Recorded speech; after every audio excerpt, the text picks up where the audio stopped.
All right. Good morning, good afternoon, and good evening, everyone. I want to bid you all shalom. This is Dr. Yehoshua ben Ephraim coming at you all once again with another great video. And I hope you all are in great health and spirits as we continue to embark on this journey. Now, this is going to be that comprehensive video that I've told you all about. So I'm going to get right into the abstract and what you can expect. I tell you, it's action-packed though. This video is the end-all, be-all. So let's get to it. All right.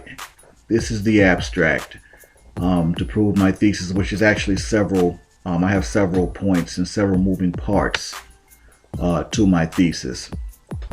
But it is now official. The genetic code / genetic mystery has finally been cracked, and you're hearing it here for the first time, coming from me, yours truly, Dr. Yehoshua ben Ephraim.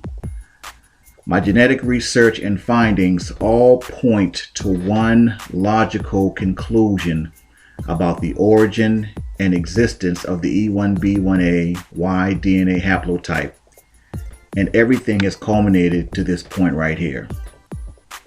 Now, in the last video, I reported how the African Limba have already tested positive for possessing the Cohen modal haplotype, which genetically proves that they are direct descendants from the tribe of Levi, the priestly tribe of Aaron, brother of Moses. And although the quote-unquote powers that be have tried to pitch to us that the Limba are from haplogroup J, which is a European haplogroup that originated in the Caucasus Mountains as a so-called contributor of their Cohen modal, at least that's what they're trying to imply.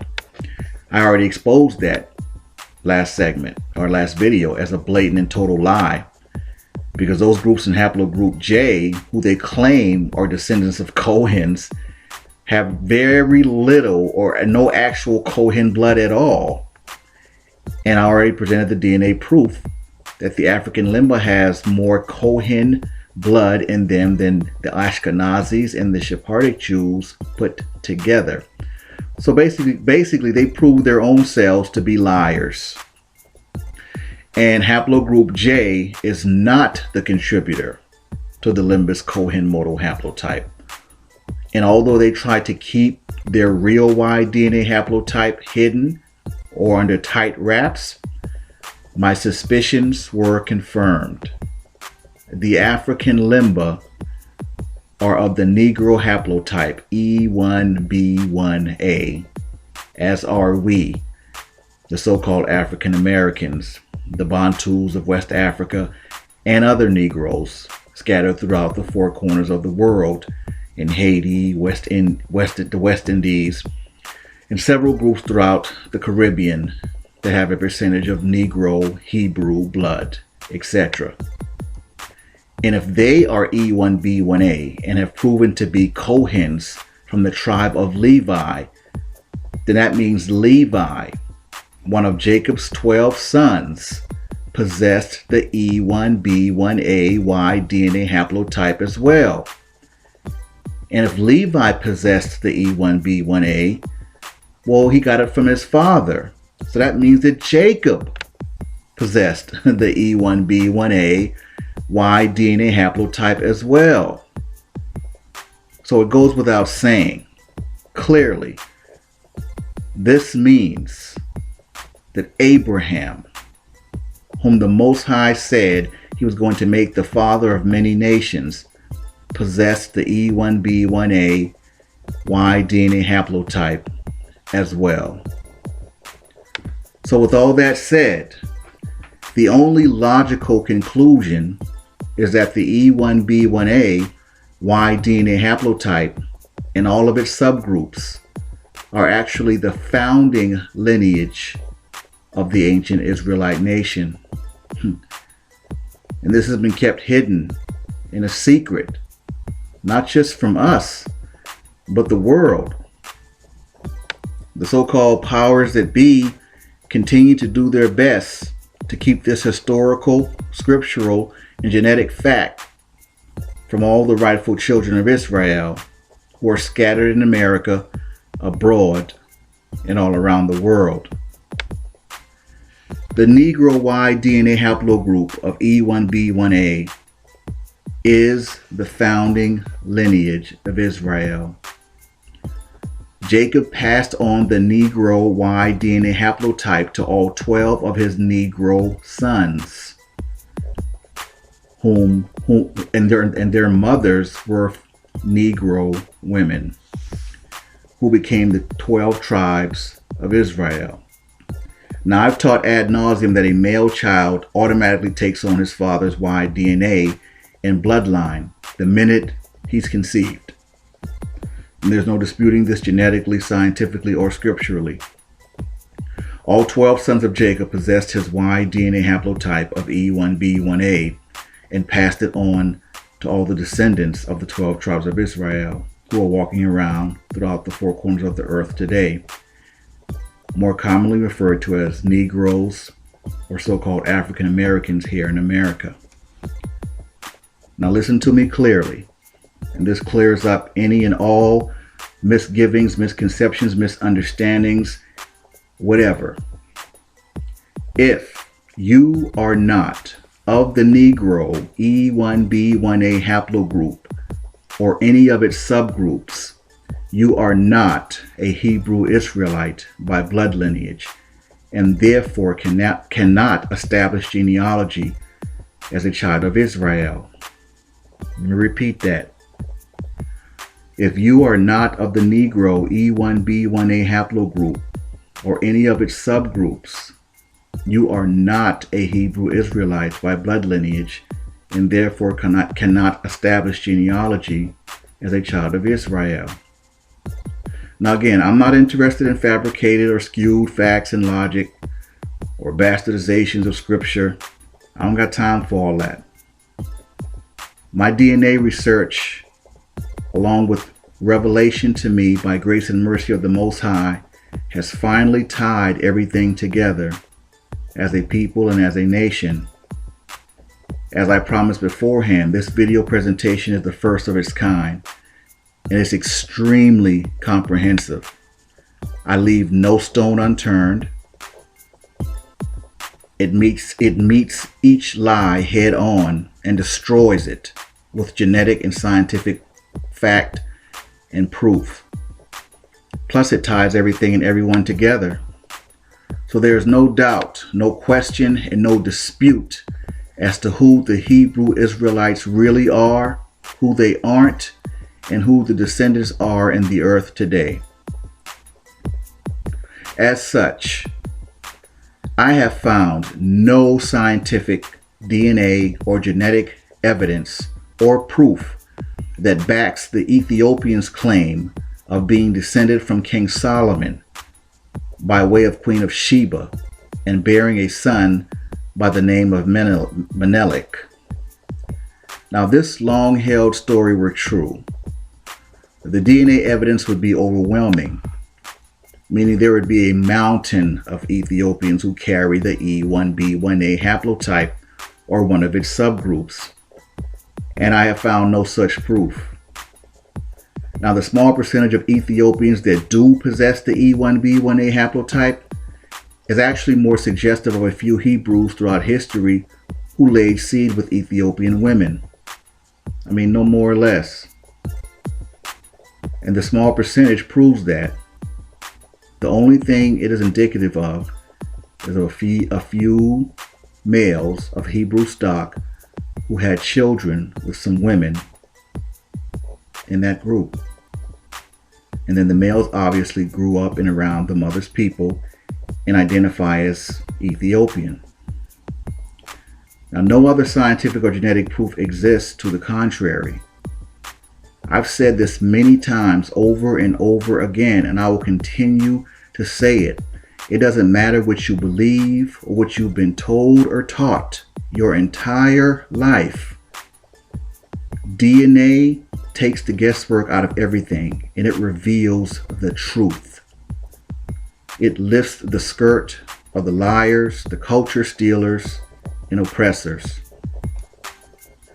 King Solomon King Solomon was from the tribe of Judah, which means he genetically carried the E1B1A and would have passed that Y DNA bloodline on to a supposed son. Now, if this belief and story were true, there would be a plethora of Ethiopians running around with this Y DNA haplotype.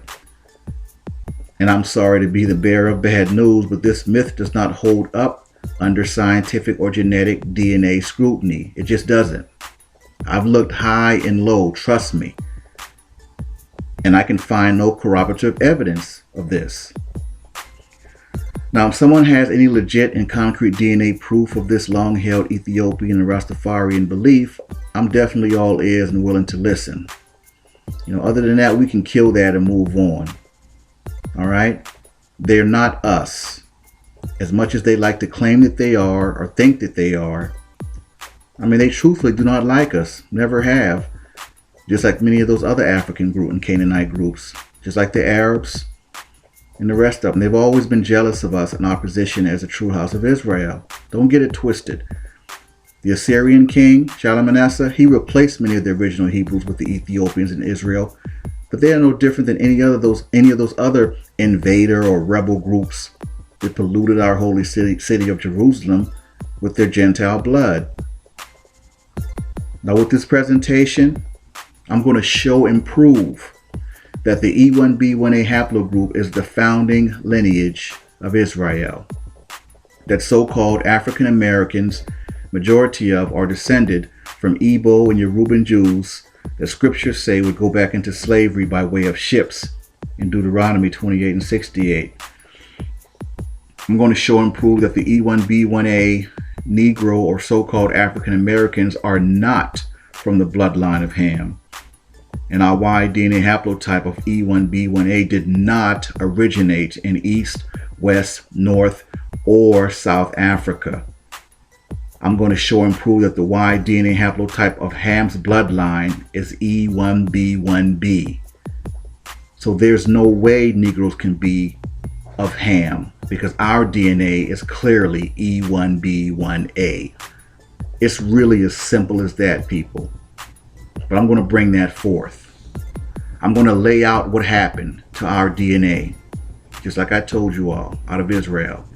Why it points mostly to West Africa now. The Bantu expansion was actually primarily a Hebrew expansion because the Bantus are Negroes. They're Hebrews. And they either started civilizations over in West Africa, or they mixed in with some local West African tribes, or what they call in genetics, they mixed in with some of the local West Africans. Now, the Bamileke appeared to be one of those tribes in West Africa that are 100% all Hebrew in stock. Okay? I'm going to show and prove that the original Hebrew Israelites were a Negro people and dark-skinned. Not dark-skinned Arab or Middle Eastern looking as some tried to proclaim. They may have looked Africanic by their features externally, or what some would call sub-Saharan, but make no mistake, the original Hebrew Israelites were dark-skinned, black, Negro people, and not the same people as Africans or Canaanites, period, point blank. But because of us being scattered throughout the world, the descendants of the 12 tribes of Israel, who are all Negro, will be all different shades of black today. But please don't get it twisted. If they carry the E1B1A Y DNA haplotype or any of its subgroups, they are Hebrew Israelite by blood and thereby children of Israel. There's so much information contained in this presentation. I honestly didn't know where to begin exactly, but I can tell you whatever question I didn't answer in the last couple videos will definitely be answered here. I wanted to kind of start with in the beginning, so to speak, and speak about what happened to us, but I'll probably have to work my way back. But trust, we'll get there. And just like the last time, get you something to write with. Grab a King James Version Bible, older one preferably, because the newer ones have taken the word black out. Yeah, they went there. They've taken the word black out. But let's get into it. All that being said, let's start this historical revelation and presentation. The E1B1A is the founding lineage of the ancient Israelite nation. And I bid everybody shalom. All right, and just like that, we are off and running.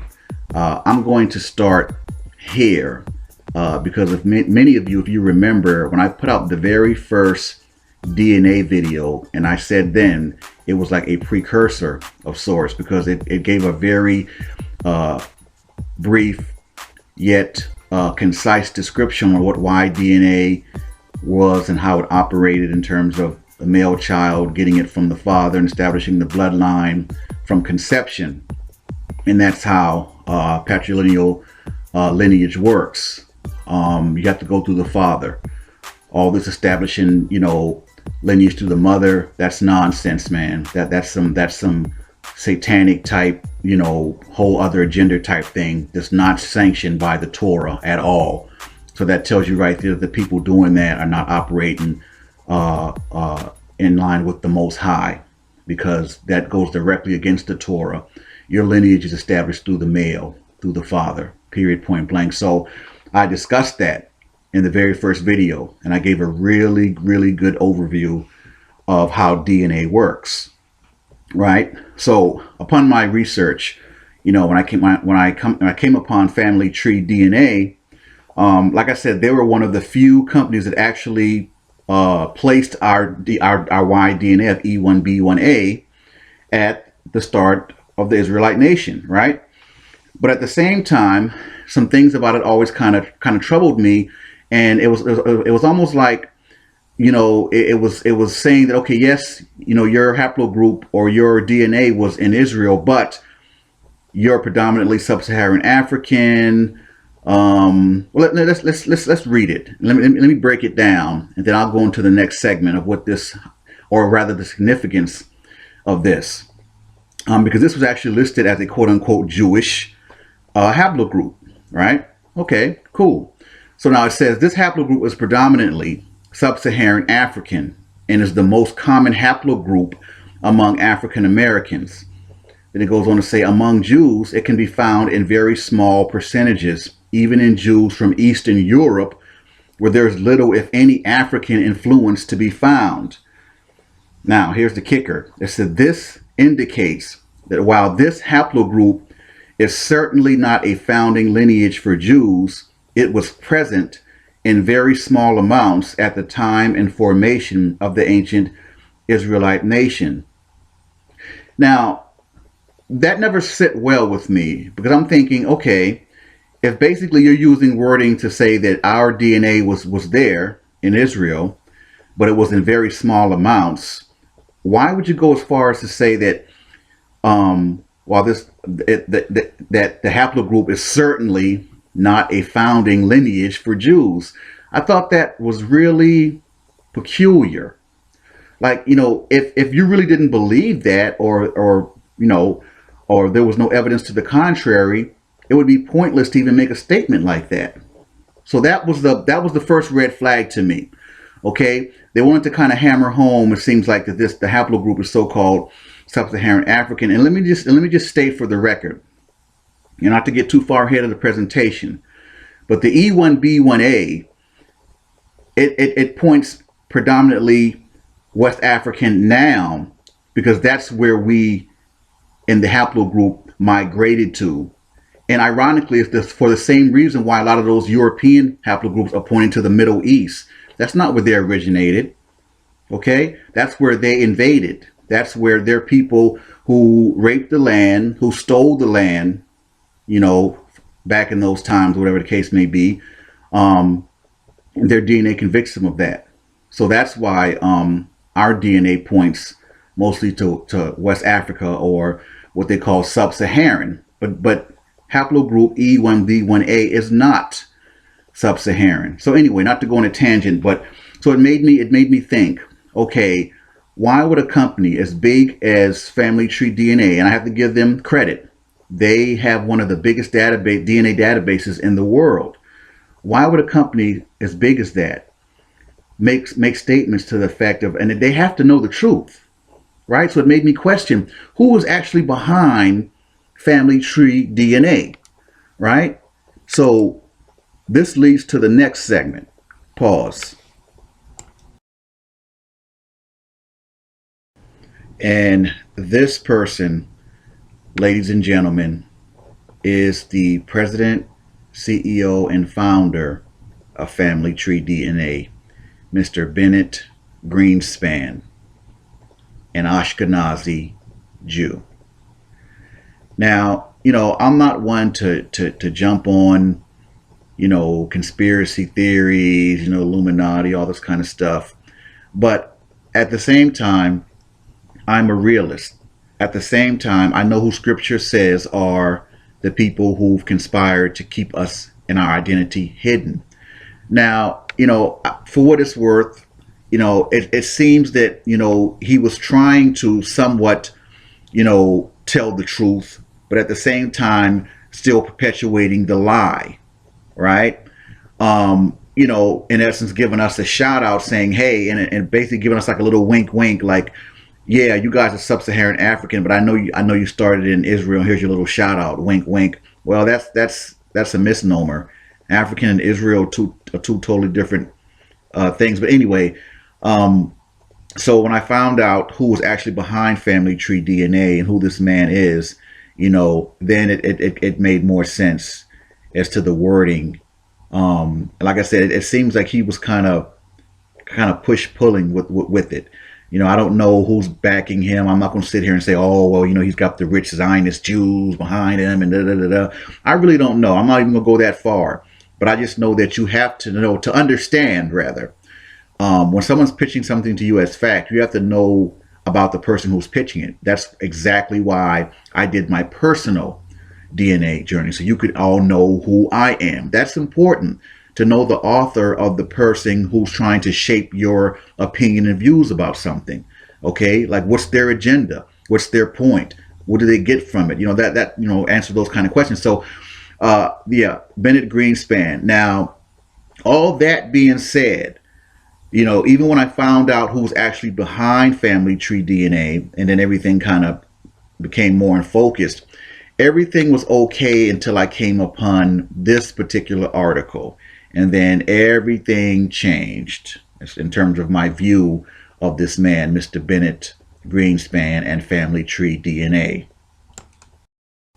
And here is the article that changed everything about my view of Mr. Greenspan, questioning his motives, his intentions, and his credibility, and his intent, man, his position. Bottom line, in the one recurring theme, whether it's in the Torah or in the Quran, is to mix not up the truth with falsehood. Clearly with this article, he's with the business, man. He's an Ashkenazi sympathizer, and he's continuing to perpetuate this myth and these enormous lies about the Ashkenazi Jews that occupy Israel today, and that have been occupying Israel since 1948, originated in the Middle East. And I mean, this is an intelligent man with one of the biggest DNA companies in the world. You have to know that when he lays down at night, that he knows this is not the truth. But I'm going to read this article, all right? And then we're going to go into some other prominent Jewish scholars and authors who directly refute Mr. Greenspan and say, listen, the Ashkenazi Jews are European. They're not they're not Hebrews, man. They are Jewish. Okay? Like everyone doesn't know that the majority of them moved to Israel in 1948, man. Like we don't know that. And he's continuing to perpetuate this lie and this myth. Well, let's read it. And this is what did it for me, man. This brought everything into focus about this man and his little shout out, and still trying to, keep our identity hitting. And I know he knows the truth. And 5% ideology, he would be considered a 10%er because he knows the truth and he's keeping it hidden from our people and everyone else. Okay, it says the founder and president of Family Tree DNA, one of the top U.S. genealogical genetic testing companies, said genetics prove that the Jewish people's ancestors originated in the Middle East. Now, my people, truthfully, after I read that, I could have stopped reading, man. I mean, seriously, this is past pathetic. And this is why and how power, money, and control is used to keep voices like mine hidden, to keep the truth hidden from the masses. And, Bill Cosby said it best, man. He who controls the media controls the world. And this isn't no race baiting type thing. It's the facts, man. All right. Zionist Jews control most of the media, the banking systems, you name it. They are very rich and very powerful. They have the money, they have the influence to continue to espouse false information like this. Jewish people's ancestors originated in the Middle East. Really? And you put that out with a straight face? But let's read on. Let's read on. And it goes on to say, quote, "We're not interlopers who came here from Eastern Europe." Now that's funny. "And we're not Serbs or Khazars," Bennett Greenspan said during a guest lecture on Wednesday at the Netanya Academic College in Israel. That is hilarious, man. This man actually, oh wow. Greenspan refuted the idea stipulated in a book written by Tel Aviv University historian Shlomo Sand that modern Jews are not descendants of people who migrated from the Middle East, but of people who lived elsewhere and converted to Judaism. Yet another study published in 2012 by Harry Osterer, a medical geneticist from the Albert Einstein College of Medicine, showed that many Jews today do have distinctive genetic traits that can be pinpointed back to the Middle East. You can use whatever polemic you want to discredit the Jews or discredit the nation, but saying that we weren't here is a lie, Greenspan said. Wow. Isn't that ironic? A lie. Imagine that. Among, quote, no less than 75% of Ashkenazi, Sephardi, or Mitzrayim Jews, their ancestors came from what we call the general Middle East, based on family tree DNA database data. So my people, with that, any benefit of the doubt, I tried to give this man. When I came upon this article, that did it for me. He tells you straight up who he is, what he's about, and he's going to continue to try to perpetuate the lie and myth that the Ashkenazi Jews that occupy Israel today originated there or originated in the Middle East. So you have to take that with a grain of salt in terms of, this man is not credible when it comes to Hebrew Israelite lineage and getting the bloodline established, right? So, he's going to continue to perpetuate this great, humongous lie, man. All right? Like, we don't know that they moved there in 1948 and they didn't originate in Israel. I mean, come on, really? There's too many books out there. There's too much science, too much genetic evidence to the contrary. And this is past pathetic. I mean, it's not even funny how blatantly dishonest, man, these people are, and will continue to go, great lengths to hang on to these recycled and regurgitated lies. Even after their own people have repeatedly come out with books and genetic facts stating emphatically that the people who occupy Israel today and have been since 1948 are not the original inhabitants of that land, man. And they're actually Khazar. in stock, i.e. Europeans, mostly from the Caucasus Mountains. So in the next segment, we're gonna go into Shlomo Sand. I'm gonna talk about him a little bit. Like I said, he's a professor at Tel Aviv. His book, The Invention of the Jewish People, was on the bestsellers list in Israel for many weeks. And we'll talk about and discuss briefly Arthur Kessler, his book, The 13th Tribe. So, you know, it's just way too much information out there, and from their own people, man, that says, look, man, this is a lie. This is a myth. Okay? But they still want to continue to perpetuate the lies. So let's move on to the next segment and talk a little bit about Shlomo Sand in the 13th Tribe. And then we can sort of, you know, move on from there. I'm not going to just, you know, beat this into the ground. It is what it is. And this is Mr. Shlomo Sand, professor and historian at the Tel Aviv University in Israel. He's the author of that book, The Invention of the Jewish People. And you can see a little bit of his biography. It says he was born in Austria to Polish Jewish survivors of the Holocaust.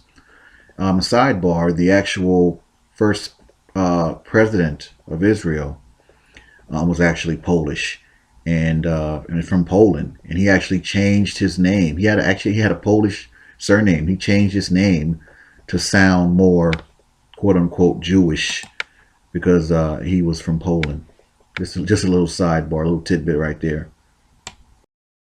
And here's some of Mr. Sand's views, and you know, clearly he's not with the business. You know, he's not with that Ashkenazi or Zionist agenda. You know, and you have to applaud him for that. You know, I don't care what your nationality is, your race is, your color, whatever. When you take a stand for the truth, to me, that's to be applauded. Because 9 times out of 10, the truth is going to always be unpopular. For some reason, people have a problem with the truth.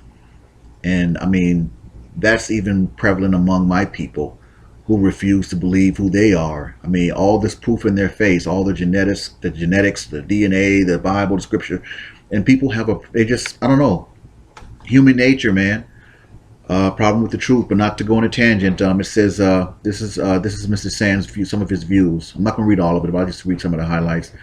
He says, while acknowledging the affinity between Jews and the Holy Land, Sand has said that, quote, I don't think the religious affinity to the land gives you historical right. Right on. Still, he supports Israel's existence, not because of historical right, but because of the fact that it exists today. And any effort to destroy it will bring new tragedies. You know what? I have to totally agree with that. I mean, that's just real. And then go down a little bit. He says, comparing the Palestinians to children of rape, Sand has said that Israel, quote, raped a population. And not only a population, we destroyed this society. Man, I'm going to end that. You know, you guys can kind of pause that and read it, but we got a long way to go. So we're going to go on to the next segment of Mr. Sand, and then move on to Mr. Kessler and go on from there. All right. Now, this next segment is entitled Criticism of Gene Studies. Excuse me. It says in 2010, when Harry Oster, a Jewish professor of genetics at the Albert Einstein College of Medicine, and we mentioned him some slides ago, announced the results of a DNA study showing, quote, powerful genetic markers of Jewish ancestry, end quote. Sand told Science magazine that, quote, Hitler would certainly have been very pleased, end quote. Writing in the Chronicle of Higher Education, Josh Fishman noted that Sand's argument in The Invention of the Jews, quote, the Jews arose from converting many local communities in Europe and elsewhere, is contradicted by Oster's work, which shows that geographically and culturally distant Jews still have more genes in common than they do with non-Jews around them, and that those genes can be traced back to the Levant and are an area including modern-day Israel, end quote. Oster was offended by Sand's attack. Quote, bringing up Hitler was overheated and misconstrues my work, end quote. You don't say. But Sand reiterated his criticism, writing in an email to Fishman that, quote, it is a shame for somebody who defines himself as a Jew to look for a Jewish gene. And again, you have to applaud that, because he's not having none of that, and he's not backing down. All right. So kudos to Mr. Sand on that. I think what's kind of fascinating to me is that he's a prominent Jewish historian and professor, and he's really adamant in his position that the Jewish people were basically invented. But his book, The Invention of the Jewish People, we read a little bit about it right here. It says Sand's best known book in English is The Invention of the Jewish People, originally published in Hebrew. Come down a little bit. It says the book was in the bestseller list in Israel for 19 weeks. It was reprinted 3 weeks from published in French. Yada yada yada. So and they said up to the top, it has generated a heated controversy. Of course, it's going to be heated. It's going to be controversial because it goes against the status quo. It goes against the he's not with the business, man. He's like, listen, this is not true. This is a myth. And he's not going to help perpetuate or take part in that lie.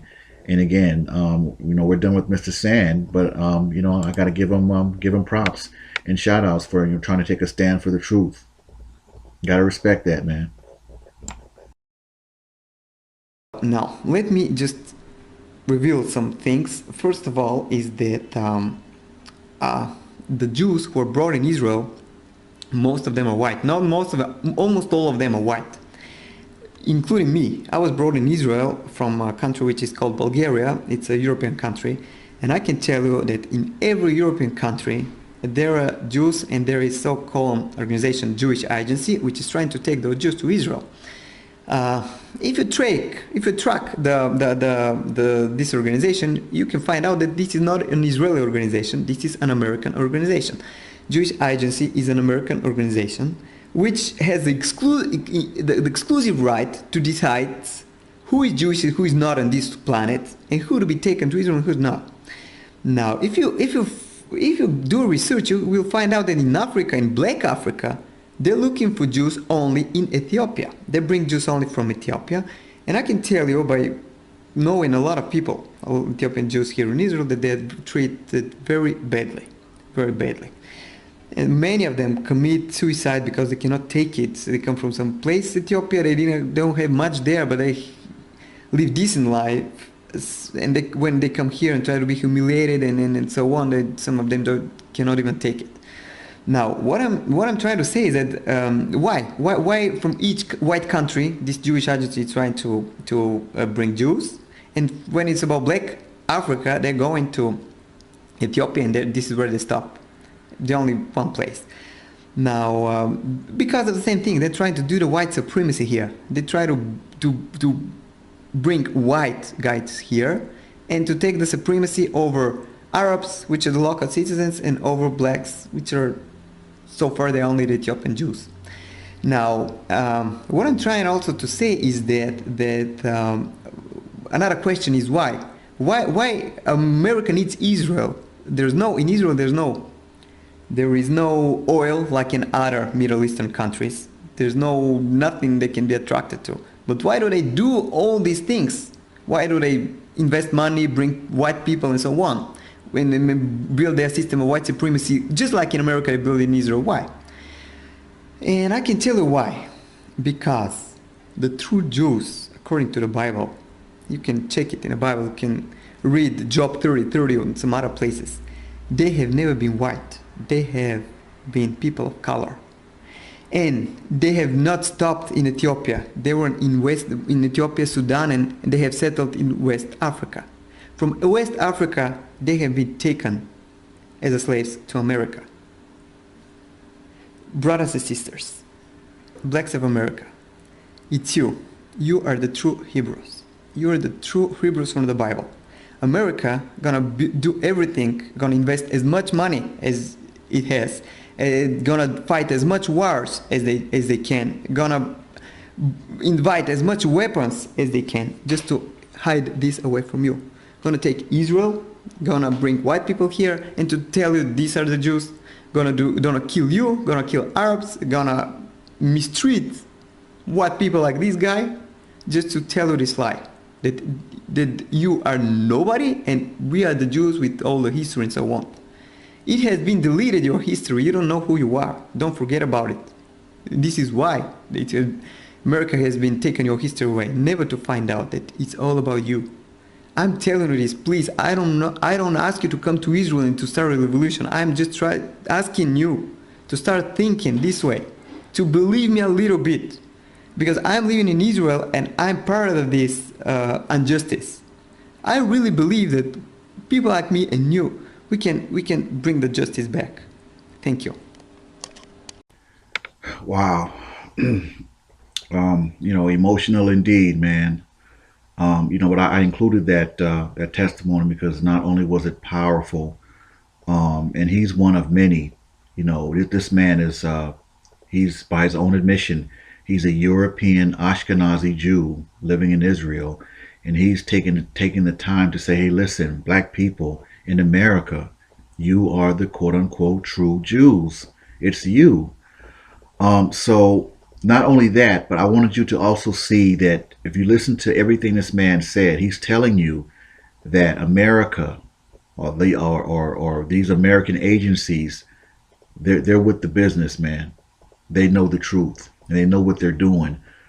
So just, you can read between the lines, but just really listen to that testimony, man. I had to include that into this presentation because it was very relevant. I'm sure emotional for a lot of you and powerful at the same time. So we're going to go ahead and round out, Mr. Bennett Greenspan and end this segment on this Hebrew / Jewish DNA haplogroup, and then move on, to the next segment. But again, shout out to the gentleman in that video, and anyone of whatever ethnic background you are who is willing to take a stand, for the truth.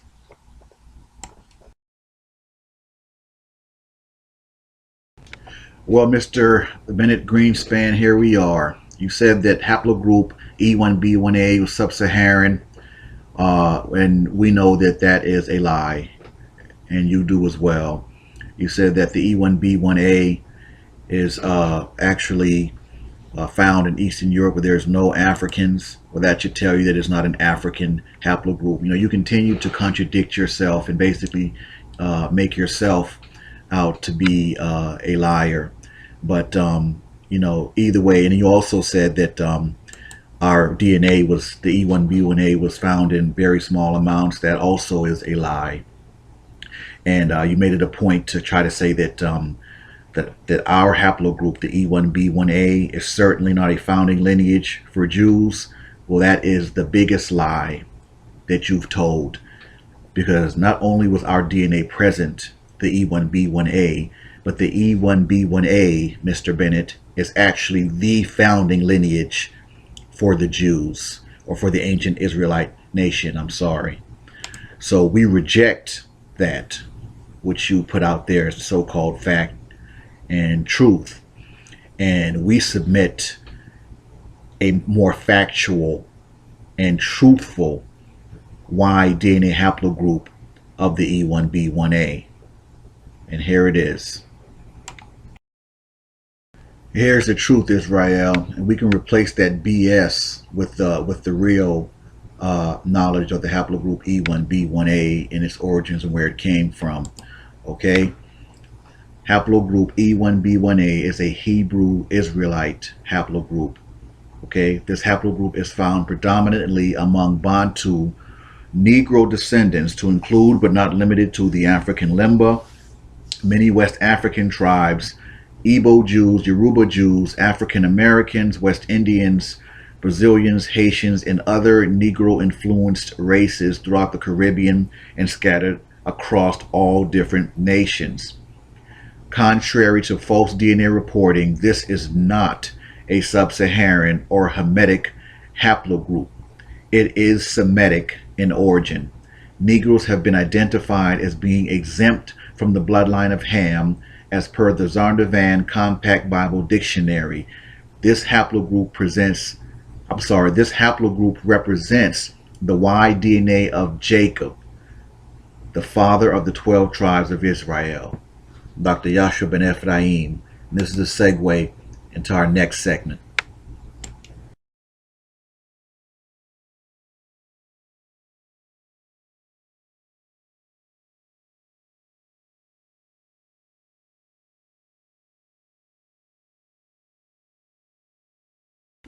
All right.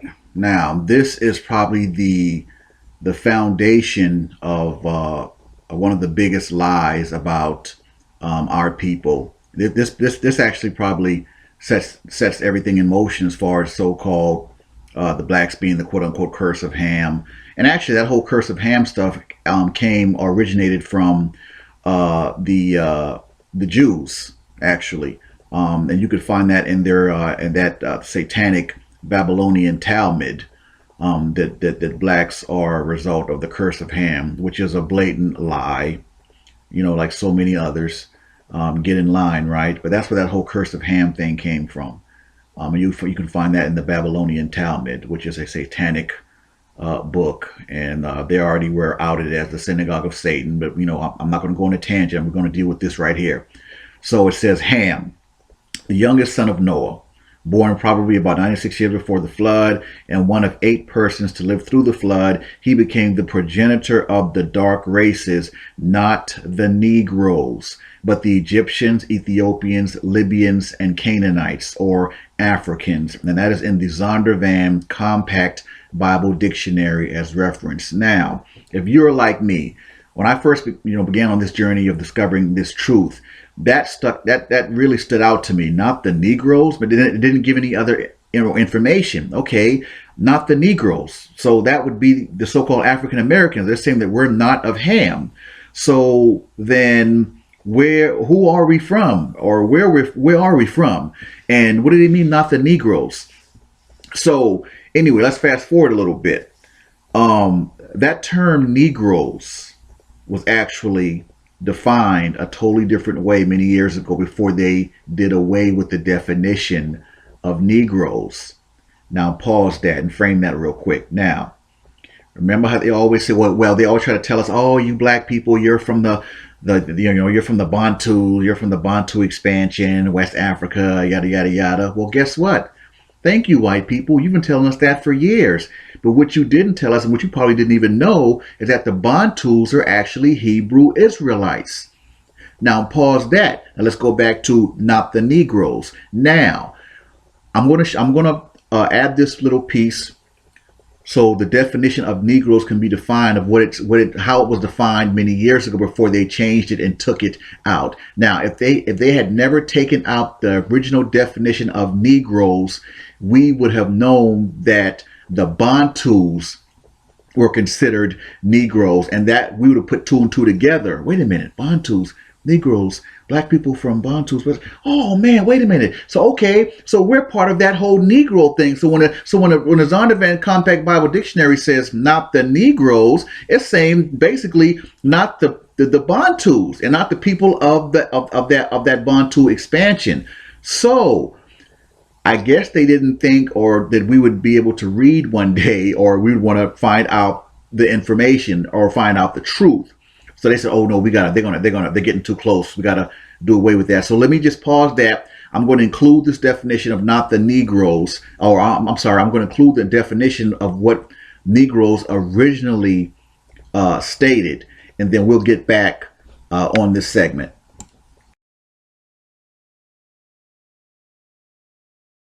Here it says Negro, plural Negroes, Spanish Negro, from, right, Negro, black, from Latin Niger, like that's where we get Niger, Nigeria, Niger. It says a person of the typical African branch of the black race.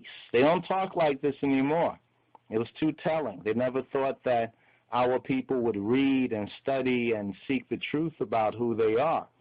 So when we started to read these things and find out and use it as proof, this is where they had to, upgrade what they were saying to try to confuse folks who are not going to study and find out the roots. It says, formerly called the Ethiopian. Let's read the sentence again. It says, a person of the typical African branch of the black race, formerly called the Ethiopian. So before they were called the black race, what were they called?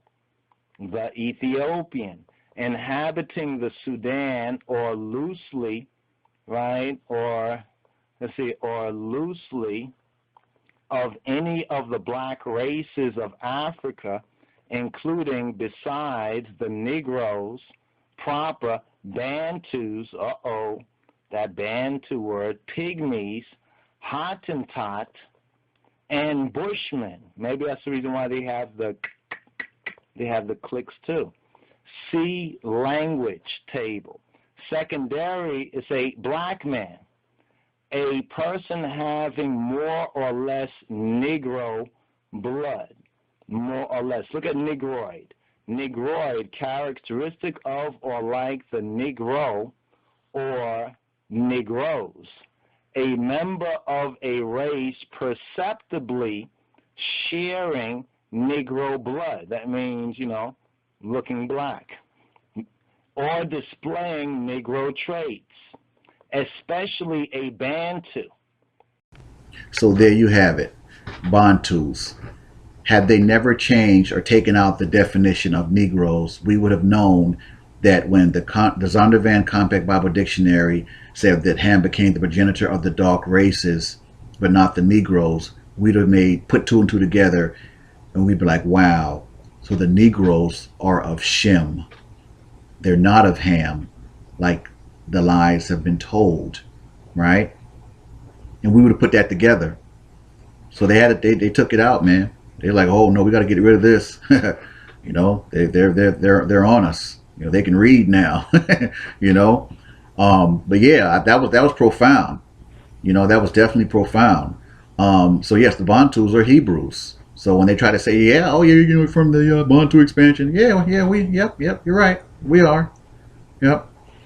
And how we know the Bantus are Hebrews as well is because their blood and DNA, which is the same as ours, E1B1A, is not found pretty much anywhere else. It trails off in East Africa and North Africa, right? And I kind of deal with that a little bit later too, in terms of debunking the fact that the Y DNA of E1B1A originated in North or East Africa, which is it's a bunch of crap, cockamamie BS, man. But yeah, so let's see if this Zondervan Compact Bible Dictionary passage holds up to scientific, genetic, and DNA scrutiny. So it says Negroes are not of Ham. So that means that our bloodline should not match Egyptians, Ethiopians, Libyans, or Africans, right? Right. Well, let's see if that holds up to scientific and genetic scrutiny. All right, here we go. Now let's get to it. Now the EM35 or the E1B1B. I wanted to show this real quick because I want everyone to see and know that I'm not trying anything funny. I want to be totally transparent and totally forthcoming, with this information, especially from a scientific and genetic standpoint. Okay, let's read about it real quick before I actually provide the DNA evidence of those groups that said Ham became the progenitor of. All right, this is the precursor. It says, for people who have tested and been assigned paternal haplogroup Y DNA haplogroup E1B1B or EM35, or are believed to have had this haplogroup based on descendants tested, defining mutations, M35. Okay, origin. The modern population of EM215 and EM35 lineages are almost identical. Yep. They really are, and therefore, by definition, age estimates based on these two populations are also identical. E1B1B or EM215, which is a subgroup, and its dominant subclave, E1B1B1, EM35, are believed to have first appeared in East Africa about 22,400 years ago. So let's pause that real quick, and not to go on a tangent, but this is the DNA that originated in East Africa, not ours. Okay, they got us twisted with somebody else. This is E1B1B or EM35 that originated in East Africa, and as we go down, we'll see Northern Africa, but not us. Y'all, they got us twisted, man. Let's read on. Distribution: the M215 is distributed as far south as South Africa and northwards into North Africa. You see, my people, see, we're putting it all together. Now it's becoming more in focus. From where it has in more recent millennia expanded to Europe and Asia. M35 is the predominant subclave of E1B1B, representing almost exactly the same population. Now check this out. A significant proportion of Jewish male lineages are M35. M35, which accounts for approximately 18 to 20% of Ashkenazi and 8.6% to 30% of Sephardi Y chromosomes, appears to be one of the major founding lineages of the Jewish population. That is funny, because the people that have this lineage or this bloodline, man, you'll see, man, they're Africans. They are Africans. So for them to attach themselves to the E1B1B and pretty much, kind of disassociate themselves with the E1B1A, that's backwards. Because the E1B1B are Hamites, Hamitic, and I'm about to prove that right now. This is, oh my God, this is funny, man. This is it's funny and it's fun, because I'm proving genetically, man, that these people have it twisted. They're trying to call us up, trying to diss us, talking about E1B1A as sub-Saharan African. No, E1B1B is sub-Saharan African. Yeah, let's get into it. I wanted to kind of to let you all see that, though, because that M35, remember that EM35 or that E1B1B, that is the Y DNA of those groups that the Zondervan Compact Bible Dictionary says Ham became the progenitors of. And I'm going to show and prove. I'm going to show that DNA right now as we continue to move forward in the segment. All right. Now this is the DNA data of the dark races that the Compact Bible speaks of, that Ham became the progenitor of. Now, I don't want you to get confused with all the different numbers, percentages, and nomenclatures. That's why I'm here to quarterback it with all this DNA stuff. But if you see the column that says sample, we're going to count over 4. 1, 2, 3, 4 to M35. The EM35, E1B1B. That's what the M35 means, and that's where our focus is. Now, the M215, the M28, those are all just subgroups or subclades of the same group, basically. So we're not focusing on that. Our focus is the main haplogroup of these races, which is the M35. That's the umbrella, if you will. Okay, so we're going to keep our focus there. So just remember that it's 4 columns over EM35, and we're going to identify those dark races by their Y DNA that the Compact Bible speaks of. So the next slide, 4 columns over EM35. Let's get it. Well. Remember, 4 columns over. 1, 2, 3, 4. Boom. That's the EM35 of the E1B1B. Now actually this slide is the end all be all, because this slide includes all the dark races that the Compact Bible Dictionary speaks of that Ham became the progenitors of. It said he became the progenitor of the dark races, not the Negroes, but the Egyptians, Ethiopians, Libyans, and Canaanites, or Africans. And as you can see, my people, all those groups are listed right here. Boom, EM35 or E1B1B. You start from the top, you see the Algerians, see the Ethiopians, you see all manner and like manners of the Ethiopians fall under the E1B1B or the EM35. Scroll down, you see the Libyans, right? See the Egyptians, and you come down, you see the Maasai, which is a African or Canaanite group. Now, keep in mind, there's plenty of Hamites and Africans, and that fall under the EM35. This is nowhere near an exhaustive or comprehensive list of Hamitic groups. But just to prove my point, scientifically and genetically, right here, we are looking at genetic proof that the E1B1B or the EM35 is actually the Hamitic bloodline and the bloodline of Ham. So when it said not the Negroes, that proves it right there.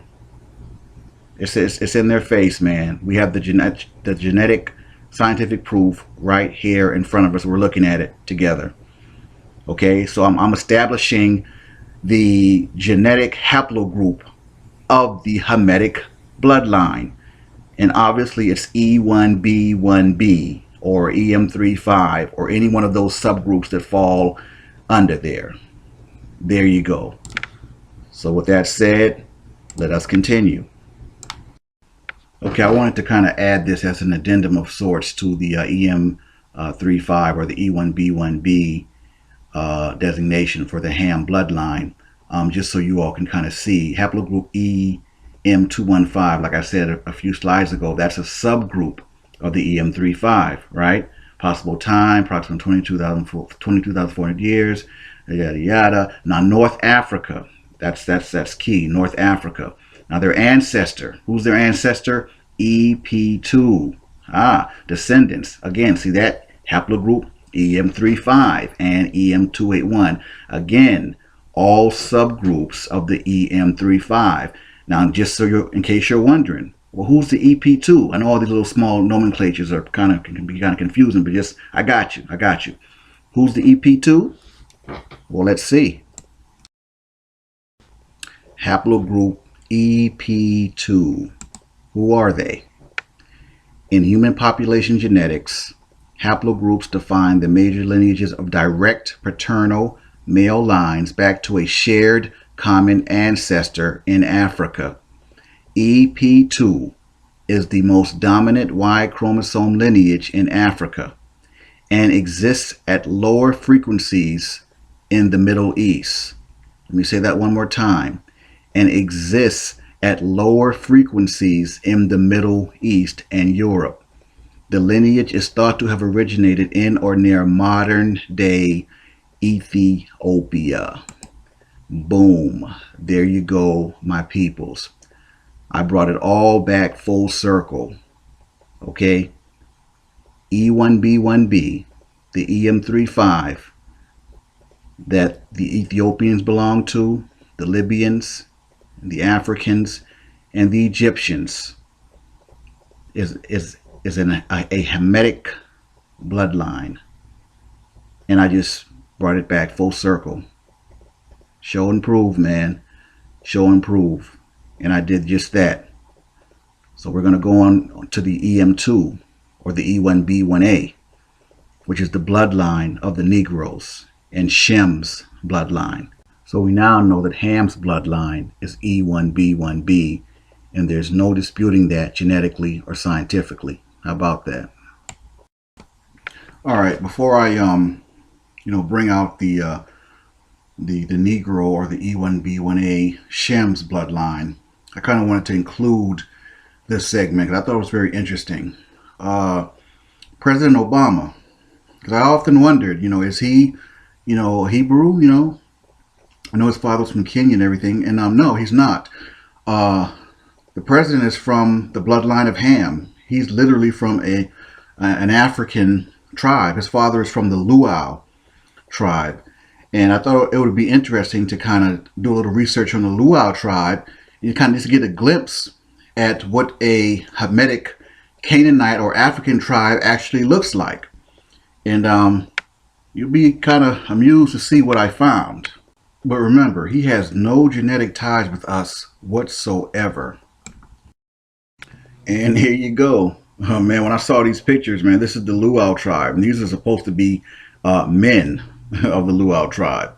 I thought about the Most High admonishing us not to do what the Africans and the Egyptians do, because A lot of those Canaanite groups, man, those African groups, they were heavy into homosexuality, man. We were admonished not to do as they do. And those dudes look mad suspect, man. They do. They look real suspect. These guys give them a little, some pizzazz or something, because those few pictures with the Luau tribe, and I was like, wow, they look really gay.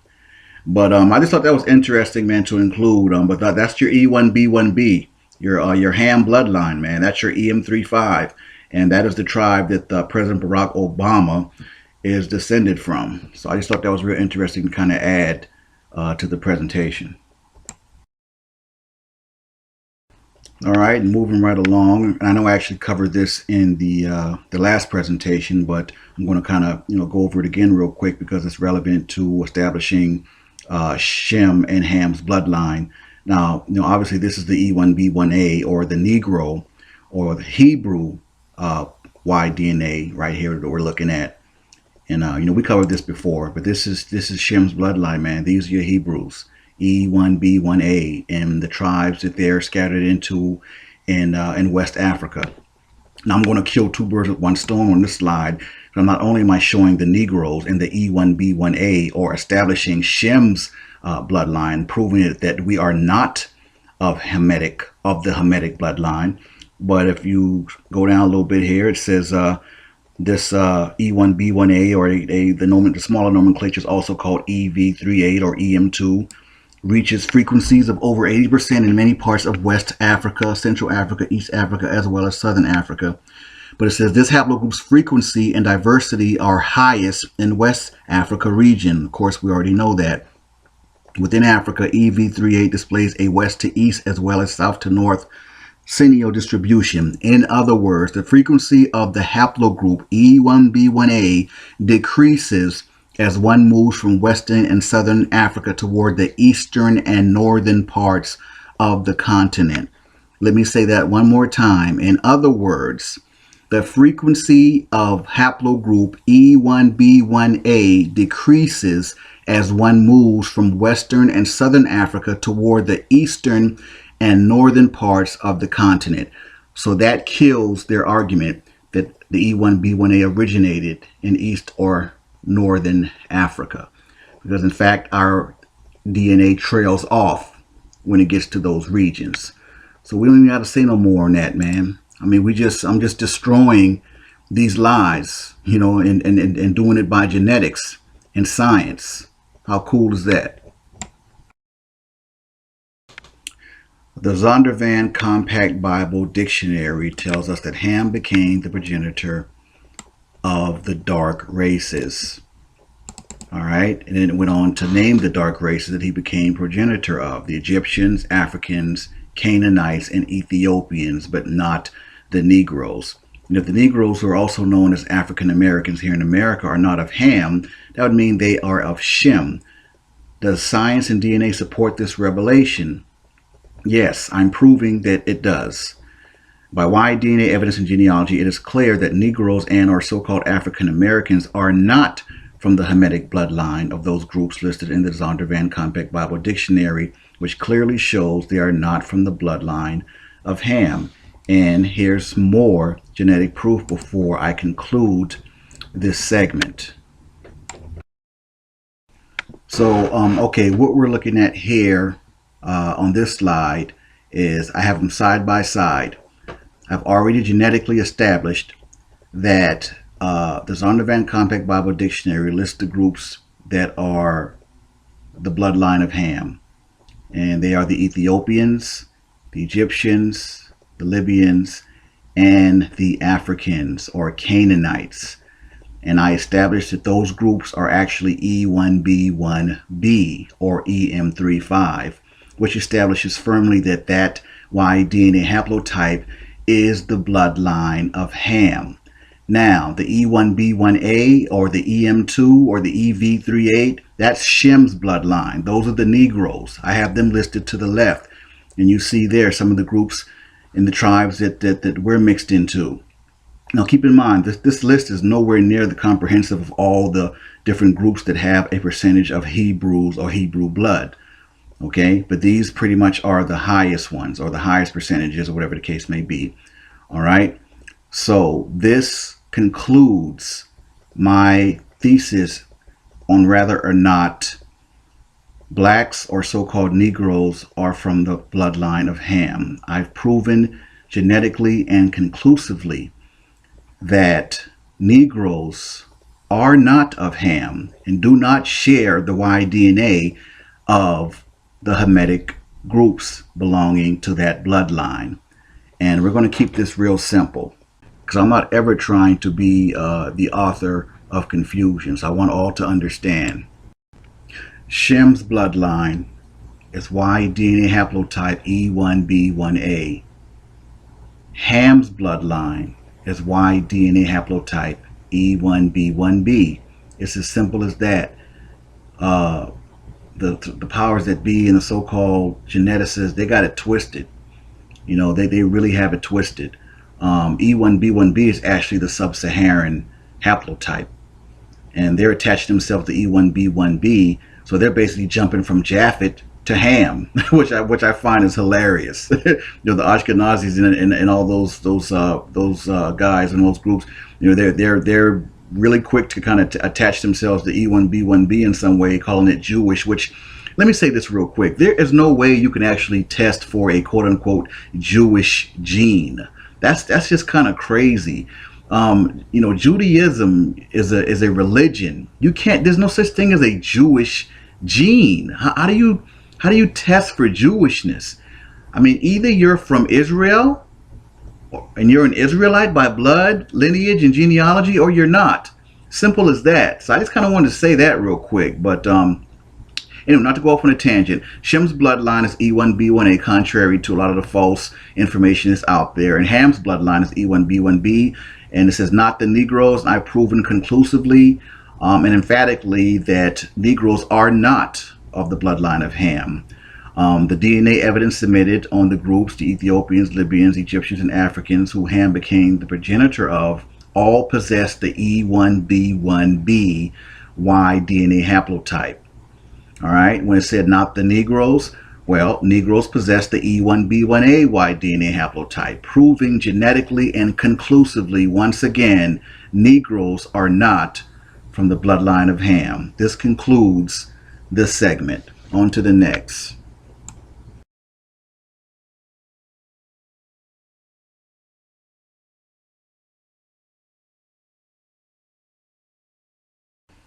Okay, now I wanted to give a visual, because I'm real big on visuals. You know, when I made the statement that the E1B1AY DNA haplotype is the founding lineage of Israel, is because that's the only logical conclusion to draw once you really look at the genetic and scientific evidence.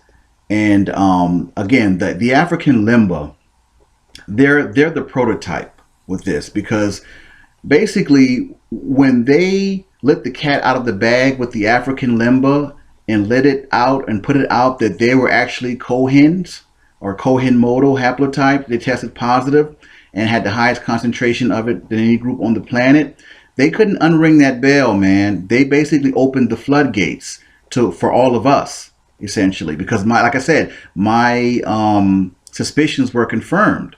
Like I said, they tried to tell us that the African limbo were in haplogroup J, which is a European haplogroup, but I disproved that, and you know, that's a lie. That's a blatant lie, right? So they are the prototype because again, my suspicions were confirmed. They're actually E1B1A, man. So, and I knew it all along, and it was just confirmed. So they are EM2 or E1B1A, just like we are. So they're the prototype. And you look at the African limba, you look at their features, they don't look like dark-skinned Middle Easterners or dark-skinned Arabs, do they? No, they don't. They look like Negroes. They look like black people, all right? So pause that. So to draw the logical and scientific conclusion that the E1B1A is a Negro haplogroup that belonged to the founding fathers of Israel was the only logical conclusion to come to. And that was that the African limba was actually like the kind of the missing piece that we needed to kind of put this whole thing together. At least for me, that did it for that. That was like the linchpin I needed, man. That it really did. And I give all praise and due to the Most High for that. So they are the prototype. And so now that we know and have genetic proof that they are from the tribe of Levi, right? Well, listen, Levi and Judah had the same mother and father, right? They were both Negro. So Levi and Judah are going to look alike. They're not going to be, look totally separate from each other. They're going to be two black young men that look like their father, Jacob. So, with that said, that's going to segue into the next segment of the 12 tribes of Israel, or Negroes.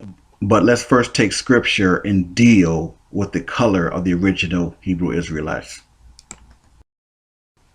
I decided to do this segment because, I'm pretty sure now this obviously isn't for other Hebrews, but I'm pretty sure there's a lot of brothers and sisters out there and a lot of people who, started hearing all this stuff about Negroes or Shem and this and that, and Hebrews are black and Negroes, and they're like, where's all this stuff coming from? Well, I think it's important to kind of, to get it established from scripture, from the Bible.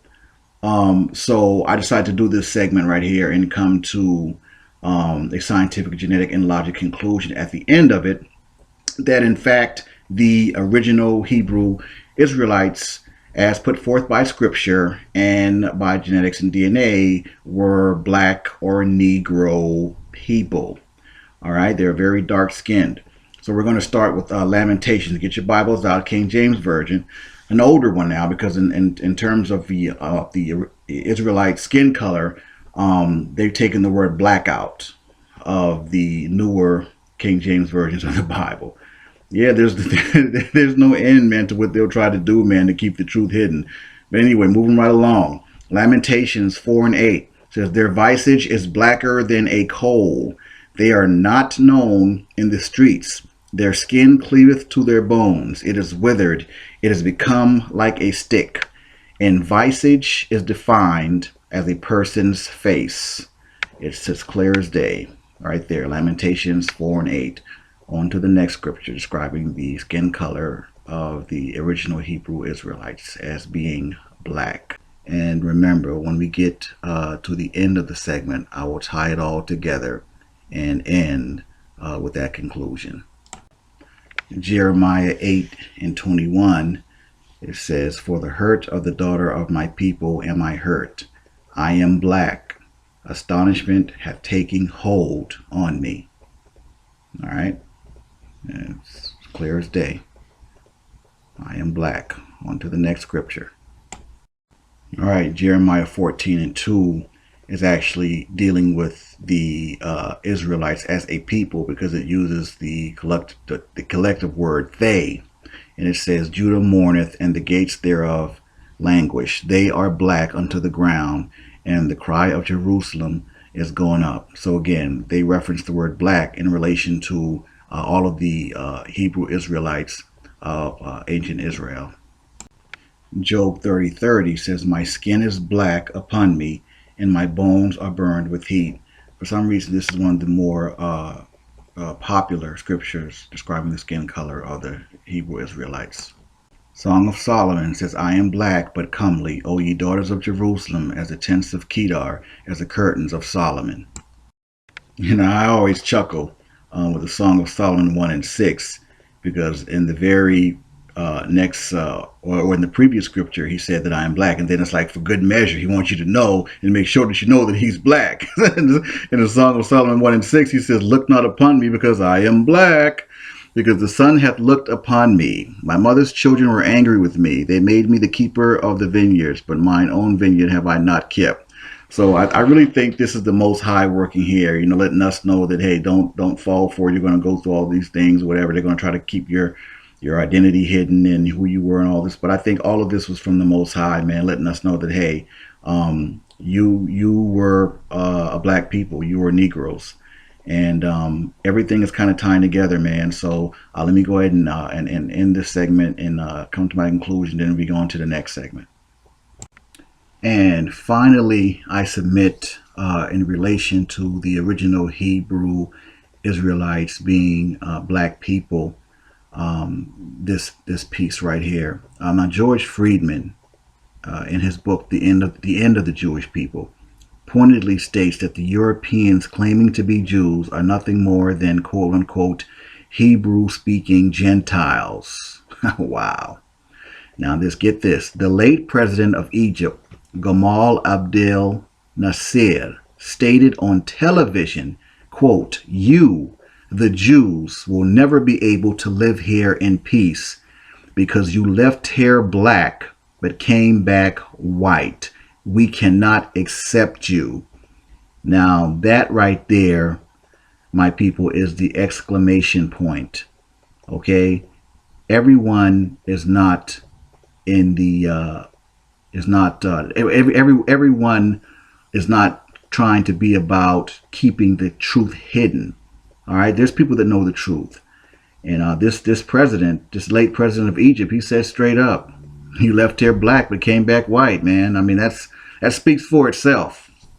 Okay, and again, to those who say or try to say that the original Hebrew Israelites, were dark-skinned Middle Easterners, no. Pause that. Look at this picture of the African Limba, who are from the tribe of Levi. Now you tell me, do they look like dark-skinned Middle Easterners to you? Do they look like dark-skinned Arabs? No, they don't. And remember, the African Limba, they're our prototype. To all my Hebrew brothers and sisters out there. Okay, they've already tested for the Kohen modal haplotype. All right, they're the tribe of Levi. All right, the priestly tribe of Aaron. Okay, they let that cat out the bag for us. Thank you, geneticists over there in UK, whoever did that. We appreciate you. But in all seriousness, with that said, given all the information that I presented, given all the scriptures as it relates to the color of the original Hebrew Israelites as being black people, the fact that the African Limba are the descendants of the tribe of Levi and they are clearly a black Negro people, it only leads to one logical conclusion, and it's that the original Hebrew Israelites, I conclude, were a Negro dark-skinned people, not dark-skinned Middle Easterners, but black Negro people. And remember, Levi and Judah had the same mother and father. Leah was their mother. All right, so Levi and Judah are going to look a lot alike. All right, just to kind of add to that. So before we kind of end this segment, I think I've proven conclusively and genetically that the original Hebrew Israelites were definitely a black Negro people, not dark-skinned, Middle Eastern looking or Muslim looking or all these crazy things I've heard out there. No, they were a black Negro people. I want to add this as a sort of like addendum. I want to add so I don't have to do a whole different segment.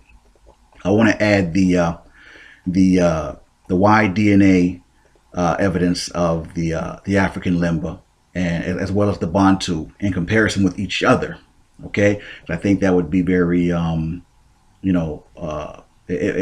would definitely add to the presentation. And like I said, I won't have to do a separate one for that. All right, so I'm going to go ahead and end this right here and get ready to bring forth the Y-DNA evidence of the Bantus and the African Limba. All right, now we're moving into the addendum I was telling you about with the Y-DNA of the Bantus and the African Limba. And as I'm sitting here kind of reviewing this DNA evidence, it's just kind of fascinating, in that the lengths that people will go through and go to perpetuate a lie. I mean, just to kind of keep our identity hidden, to keep the truth hidden. I mean, it's just, I don't know, man. It's mind-boggling. It reminds me of something my grandmother would always say. She said, when you told one lie, if you tell one lie, you'd have to tell so many others to cover up for the first lie. And that's very true. But not to go on a tangent, but I just kind of had that thought, and I wanted to, just kind of speak on that real quick. But all right, here we go with the addendum of the wide DNA evidence of the Bantu. And as it turns out, they were actually a key part in this whole thing, and we never knew it.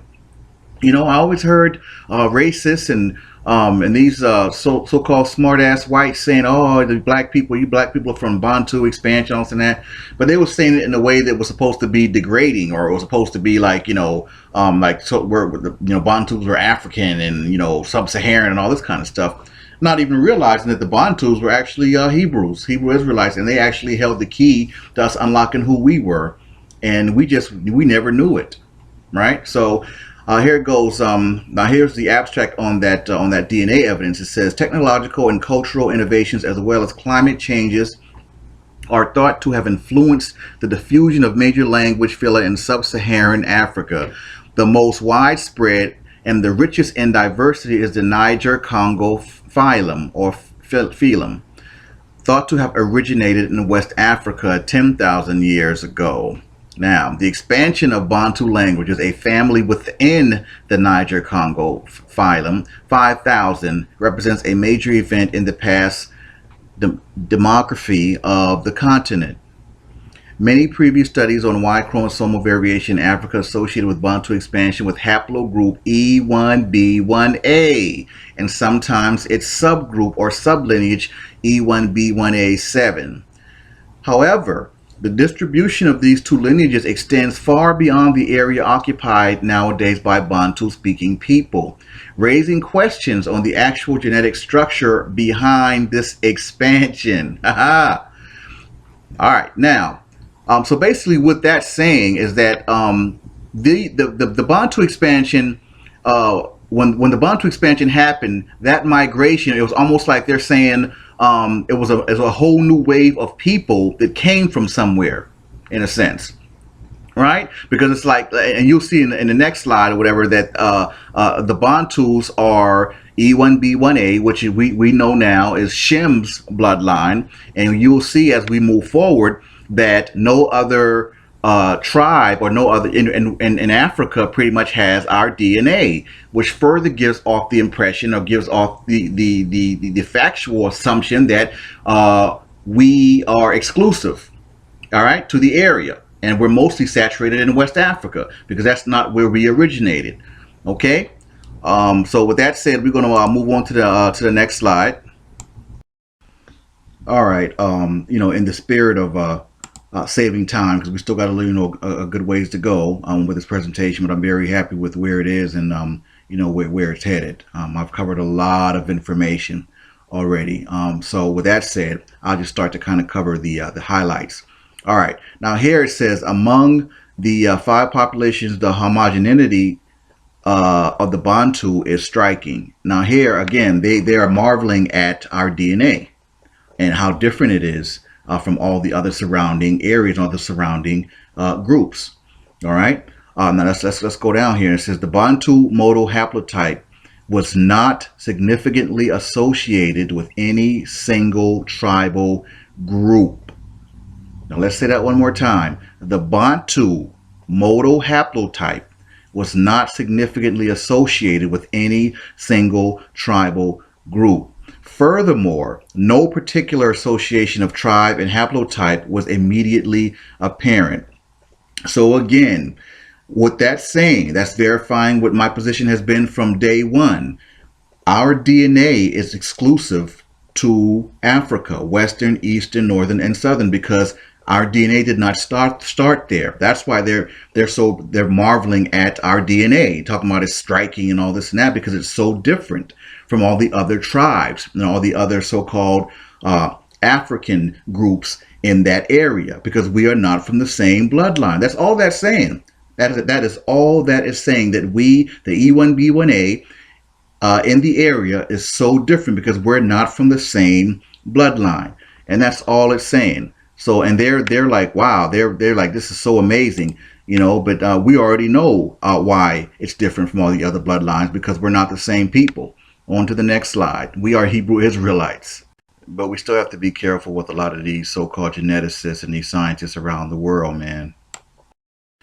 All right, now this slide is it actually establishes the Bantu and Limba Y chromosomal connection, which is a great thing because like I said, my suspicions was always my suspicions were confirmed about the African Limba. The thing I don't like about this slide or information on this slide is that it's still holding on to the fact that they're trying to say that the Cohen modal haplotype, there's Ashkenazis and these Sephardic Jews have this so-called Cohen modal. I'm sorry, man. I'm not buying that. I'm not buying it because to say that Ashkenazis have the Cohen modal haplotype, that's essentially saying that they are from the tribe of Levi, man, and we know that is total. That's bogus. I think what they're doing is they're injecting themselves into our history. They're not going to let us have the whole light. They're injecting themselves into our history. They're saying, okay, yeah, okay, you got us. We give the Limba the Kohen modal, but they're still pushing this whole Ashkenazi Sephardic Jew thing, man. Kohen, listen, they are not Kohens, man. I'm not buying that. That's why black people, we really need our own geneticists. We need our own scientists to conduct our own DNA tests. We really do. I mean, what I'm doing, my work and my assignment is important, but I'm not a geneticist. I can't. I wouldn't know how to separate STR markers from. I'm not a geneticist. I'm just a brother who's enlightened, who's intelligent, and I have enough knowledge about DNA to give what I'm giving you. But we need more black Hebrew geneticists, man, to conduct our own experiments and not totally trust the science of whoever else. Because I think they're mixing up the truth with some falsehood. That's what I really feel in my spirit. I really feel I'm just not buying that Ashkenazis have no Kohen modal. I'm sorry, I'm not buying that, man. But let's scroll down. I don't want to go on a tangent, right? It says two striking features are the large proportion of haplotypes found in the Bantu that are also present in the Limba, and the even higher proportion of Y chromosomes. So again, they're establishing that Bantu Limba connection. We are from the same bloodline. All right, so we're going to end on that and go to the next slide. I just give all praise and honor, to the Most High, especially for granting me with a healthy dose of the spirit of discernment, because there's just a lot of stuff out here, man. That's truly disheartening. But when you have the spirit of discernment, you can see through and see past a lot of the BS. So we're moving on, man. This particular slide right here, I actually decided to use this, but I want to shout out the brother that decided to send this to me. So on the bit shalom, the brother Yakub in Israel, for sending this to me. It's a lot less confusing, and it shows the EM2 or the E1B1A, for our Limba brothers. And I thought that would be really, really cool to actually, see that we are definitely from the same seed and bloodline. So with that, I'm going to go ahead and conclude this addendum, and we're moving on to the next segment, which is the 12 tribes of Israel, or Negro.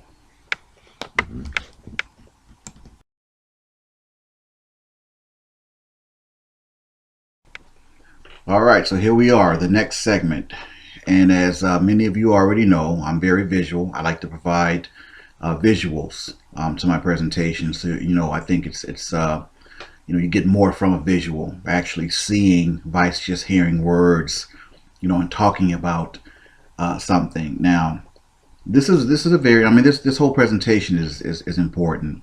But I really want to touch on a lot of things with the whole 12 tribes. And I'm going to keep this and make this as basic genetics 101 as I can, especially considering, I've already done the 12 tribe chart genetic breakdown. So please continue to share that video, and because there's still a whole lot of people out there who who just have no clue and don't know the truth about the 12 tribes and everything like that. So there's really no need to try to incorporate a whole bunch of or groups of people who are simply not Israel. They're not Hebrew Israelites. That they do not belong. And I've already covered this. I've covered this in the abstract. If you are not of the Negro E1B1A or any of its subgroups, you are not a Hebrew Israelite. And it's as simple as that. I've already logically and scientifically and genetically made the logical conclusion based on all the evidence that I've submitted so far that the E1B1A is the founding lineage for the ancient Israelite nation, meaning Abraham, Isaac, and Jacob possessed this E1B1A. So yes, this is the bloodline of Shem, contrary to all the information that's out there saying the exact opposite.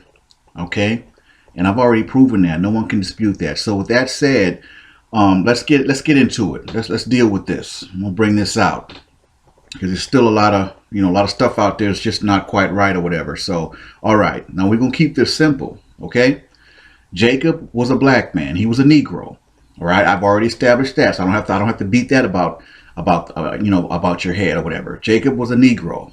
Okay, he possessed the E1B1A Y DNA haplotype that he passed on to all 12 of his Negro sons. Now, to hammer that point home, the 4 women that had his children were Leah, as you can see, Bilhah, Zilpah, and Rachel. All 4 of them were Hebrew Negro women. So a Negro man and a Negro woman is not going to have a Negro child in a Mexican or a Negro child in an Aborigine. I mean, come on, man. We need to get rid of all that. That's a bunch of foolishness. All those groups or those people, listen, stop it. Okay? Stop it. The 12 tribes of Israel are Negro. Bottom line. Okay?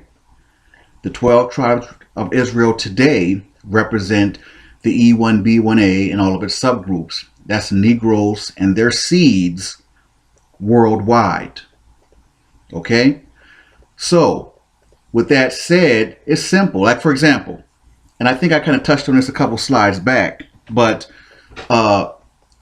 Levi and Judah, matter of fact, Reuben, Levi, Judah, and Issachar were all born of Leah.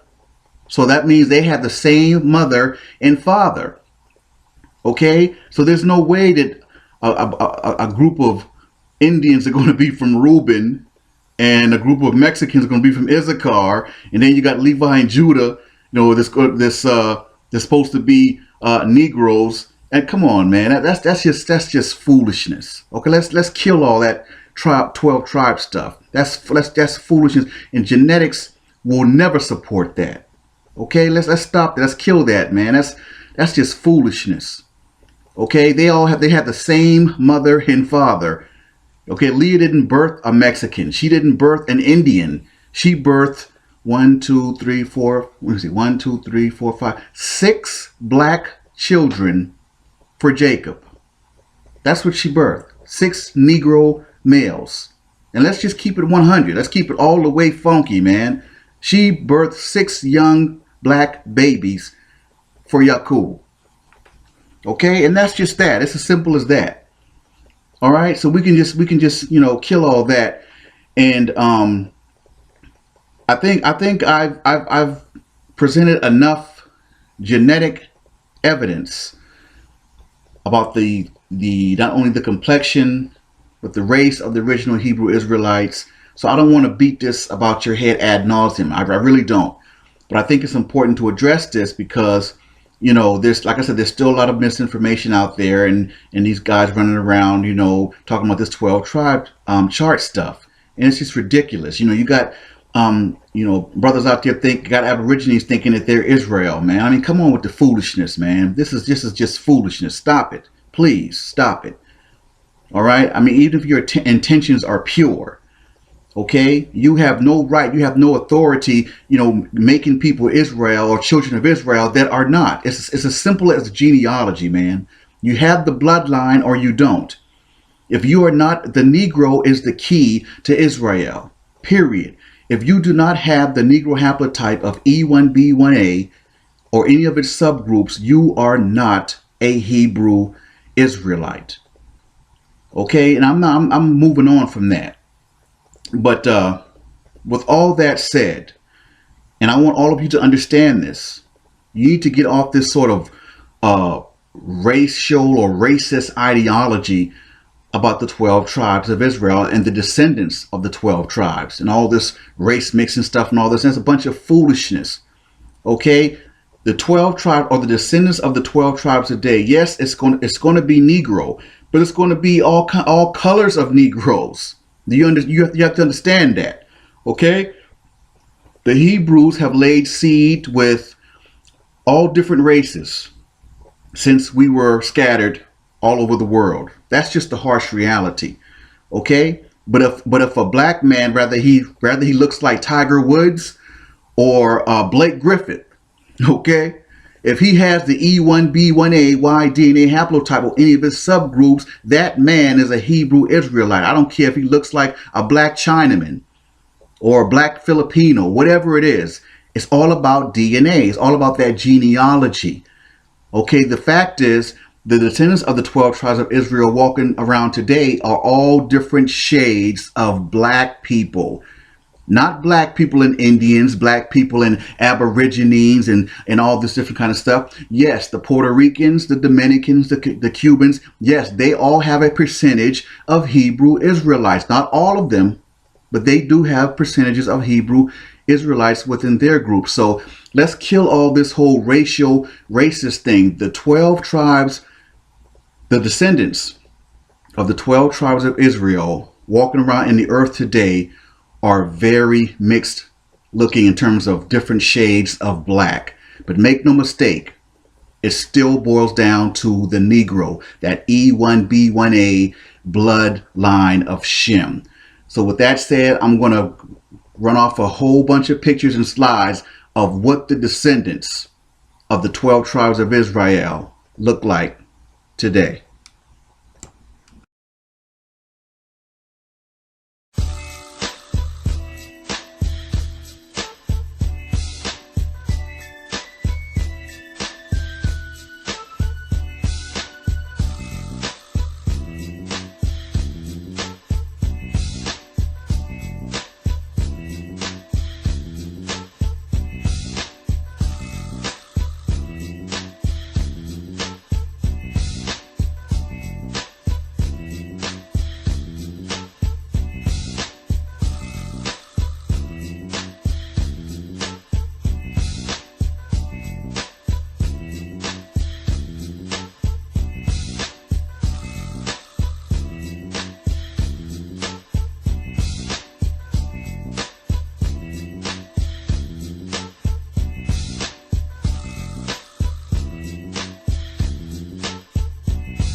And there you have it, my people. That is what the descendants of the 12 tribes of Israel look like walking around the earth today. Very diverse looking mixture of black people. Bottom line. All right. We're moving on to the next segment.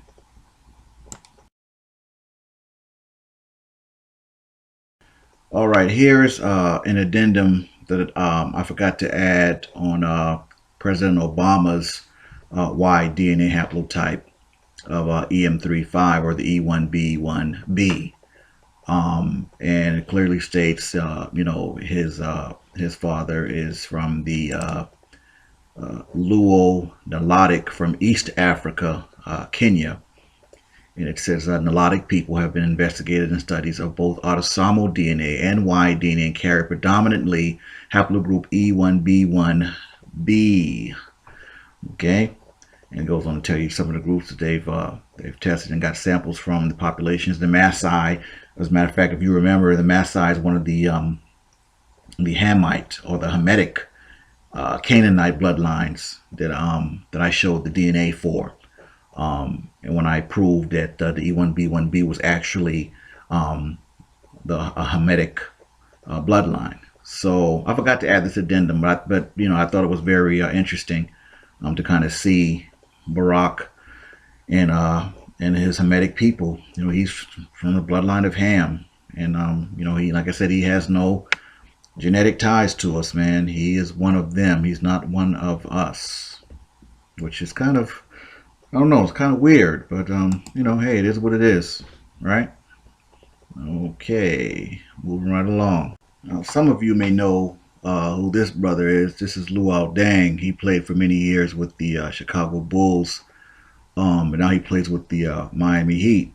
Pretty good basketball player too. Luol, he's a Hamite, and it's a trip because I actually knew that before I kind of researched him, and found out that he's actually a Hamite.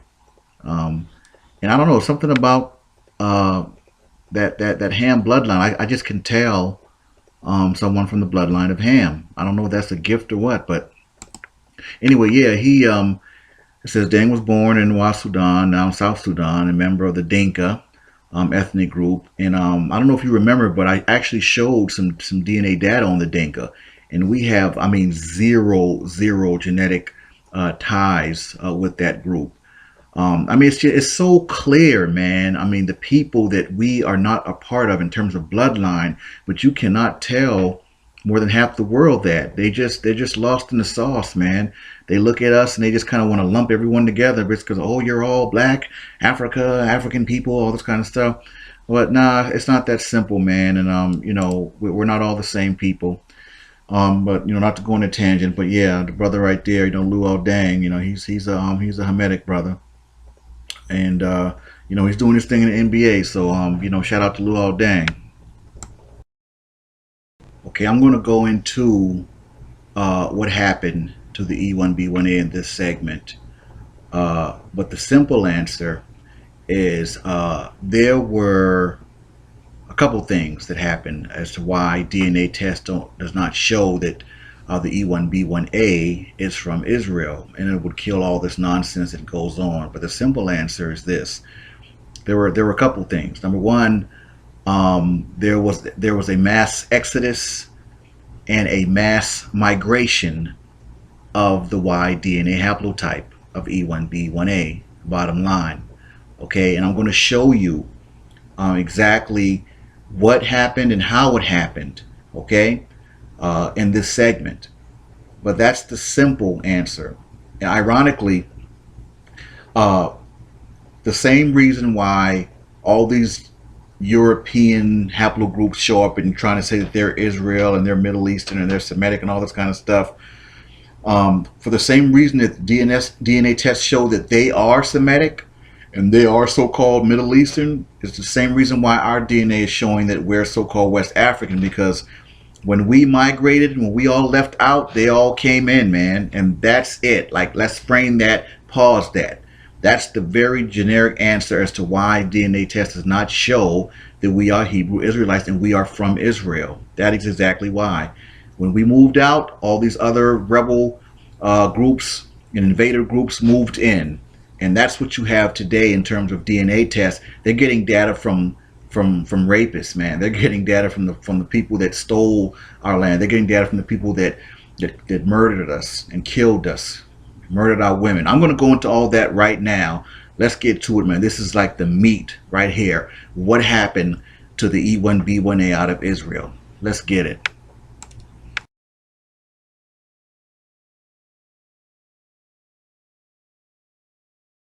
And this is where it all started for our people. Galatians 4:26 says, "But Jerusalem, which is above, is free, which is the mother of us all."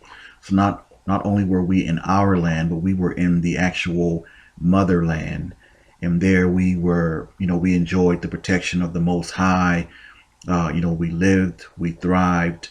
We were His people. At one point we did keep His laws, statutes, and commandments, because He said that He made in first person said that in Deuteronomy 7:6, "For thou art holy people unto the Lord thy God. The Lord thy God hath chosen thee to be a special people unto Himself above all people that are upon the face of the earth." But see, with that, we have responsibility. And He said, "Now therefore, if you will not obey my voice indeed and keep my covenant, you shall be in a peculiar treasure unto me above all people, for all the earth is mine." But again, that was the deal. Yes, He said He chose us above all nations, but we were to keep His laws, statutes, and commandments, right? That is as simple as that. Now, I'm not saying that or going over this in a racial superiority kind of thing, whatever like that. This is the fact. This is our history. This is what it is. This is what they've been keeping hidden from us. The truth of who you really are. Okay, we are Hebrew Israelites, and that's the whole purpose of this presentation, to go into what happened. Now, I don't want to turn this into a movie per se, right? But the reality is, our history is very rich and very diverse, and like I told you before, I'm dealing with it. I'm going to bring it forth. Now, in the spirit of saving time, I'm going to kind of go over different things and touch on the things that are most important to the presentation in terms of what happened to us, and everything like that. But keep in mind, you can always go and do your own research and your own reading and studying by getting a King James Bible, and know that it's not a religious book. It's a history book, and it's about you. So knowing that, it gives you a different mindset going into it, reading it from in the beginning. All right, it's a history book, and a very very direct history book as well, and it tells you what happened to us, and where we fell short at, and where we fell out of graces and disfellowship with the Most High. Okay, for all intents purposes, we were in heaven on earth, man. We were His people. He was our God, and all we had to do, our end of the bargain, was to keep His laws, statutes, and commandments. Right? Have no other gods before Him. Worship no other gods, but Him. Whatever He admonished us to do. But somewhere along the line, we fell out of His graces. We would always question Him. We started complaining. He brought us out of Egypt and bondage and everything. He did so much for us, and our people were really ungrateful. They were ungrateful. They were impatient. As a matter of fact, when Moses came down with the Ten Commandments, they were worshiping calves just that quick. I mean, it was just a trip, man. And long story short, with everything that the Most High did for us, we didn't show gratitude. We didn't show appreciation. We didn't show honor, respect, for everything that He had done, man. And all you have to do is get your Bible and go through, starting with, Genesis in the beginning, go through Exodus and everything that He did for us, with the Moses parting of the Red Sea and, and all that. So, he got very, very angry with us as a people, to the point where He told Moses that He says, "Let me alone, that I might destroy them and wipe them off the face of the earth, and make an even better people and a better nation than they could ever be. And I'll start with you." And it was that serious. But Moses stood in the gap for us, and the Most High showed mercy, right? So let's fast forward a little bit. At the end of the day, when we get to Deuteronomy, at that point, the Most High said, "Listen, if you continue to choose not to hearken unto my voice, to follow my laws, statutes, and commandments, this is what's going to happen to you and your seed." And at that point, when he gave the prophecy of the curses that Israel would be under, right? You have to remember all those curses were going to come to pass. Now I'm going to go into that into the next segment as far as the prophecies and the curses that apply to us and how it all ties in with the so-called African Americans and the Igbos and the slave ships and the transatlantic slave trade and all that. I'm going to get into that in the next segment. But before we get to that, I have to deal with this. What happened to us? Now, first and foremost, I have to let the Most High set it off, because Jesus prophesied that Jerusalem was going to be destroyed. Okay, and we're gonna deal with that right now and bring that forth. All right, here we go. So now remember when I said that the simple answer to what happened to us was that, basically we, our Y DNA E1B1A left and all these other groups came in, right? Okay, we'll frame that. Pause it and frame that. All right, this is the Most High in Leviticus 26:33. He says in first person, this is the Most High talking, and I will scatter you among the heathen and will draw out a sword after you, and your land shall be desolate and your cities waste. So in lay terms, the Most High is telling you exactly what was going to happen, that there was going to be not a soul left in the land of Israel, in Jerusalem. And how do I know that? Well, let's bring up desolate and see what desolate means. Desolate, of a place deserted of people and in a state of bleak and dismal emptiness. Go down a little bit as a verb, desolate, to make a place bleakly and depressingly empty or bare. And there it is there. Now, how was this accomplished? Remember I said there were several things as to how this was accomplished in terms of there was a mass exodus and a mass migration, if you will, of our people in the E1B1A out of Israel. Well, let's deal with the first incident that happened that partly achieved that, and that would be the Assyrian deportation of about 720, 722 BC. Remember I touched on how King Shalmaneser, he replaced a lot of our people with those Ethiopians. We were deported. That's when the 10 tribes were deported out of Israel. All right. And what's not talked about also is when the Assyrians came in, they actually replaced Hebrew with Aramaic. Right? Because so when I did the knowledge, if you remember, when I did the knowledge on my people, the Yoruba Jews, who said, okay, they were from Morocco, and when they got to Yoruba and said, hey, we are B'nai Ephraim, and linguistically they spoke some Aramaic and some Moroccan, and it threw me off at first. I'm like, well, why were they speaking? Why would they be speaking Aramaic? Wouldn't it be Hebrew? And so when I did, I dug a little deeper and I found out, okay, the Assyrians replaced Hebrew with Aramaic. So then it definitely lined up and made sense that when they fled Morocco into Yoruba in West Africa, and they were speaking some Aramaic, that then it definitely lined up. So let's go back. The Assyrian deportation, that was the first major event. That put a big dent in our E1B1A and all of our subgroups out of Israel. Okay, they weren't lost. They weren't lost. They were literally deported.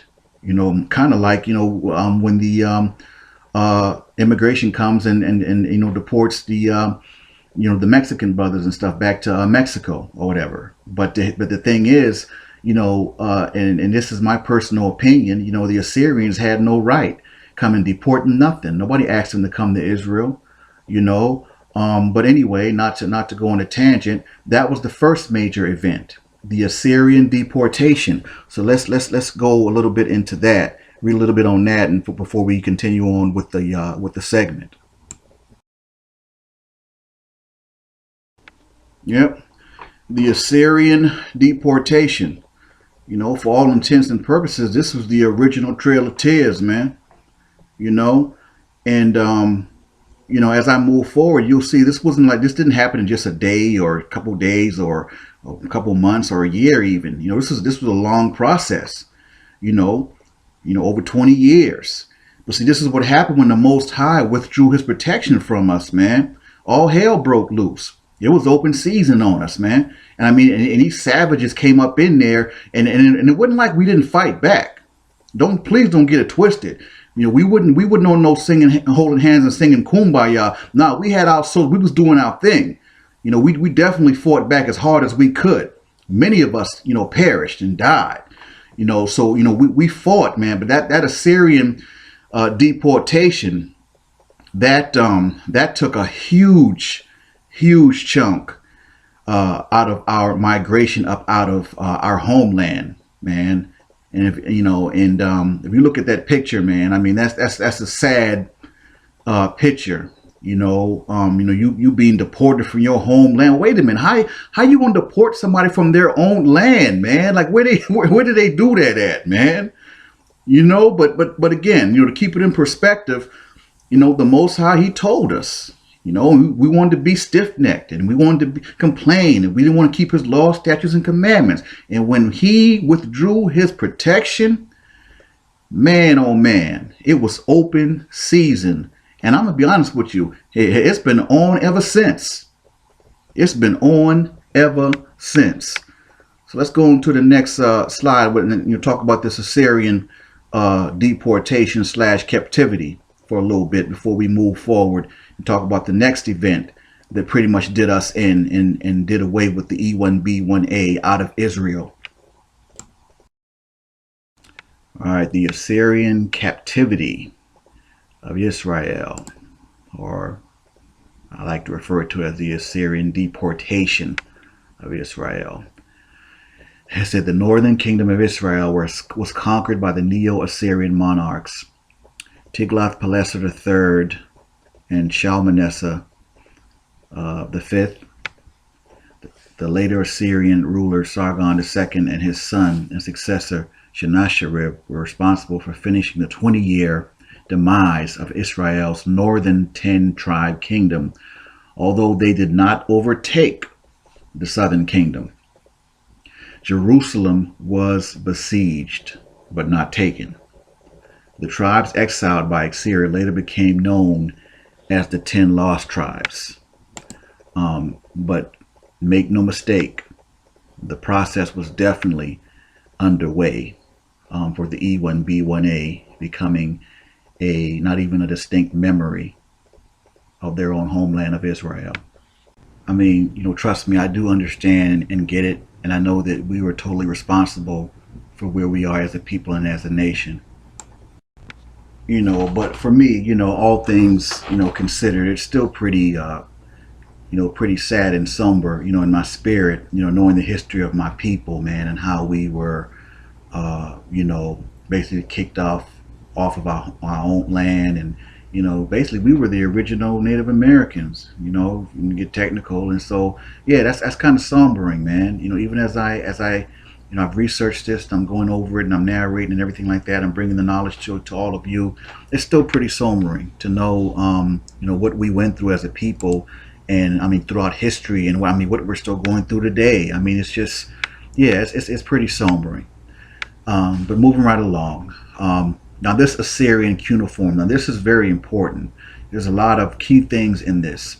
All right, the Assyrian cuneiform states that 27,290 captives were taken from Syria, the capital of the northern kingdom of Israel, by the hand of Sargon II. Now that is significant. Why is that significant?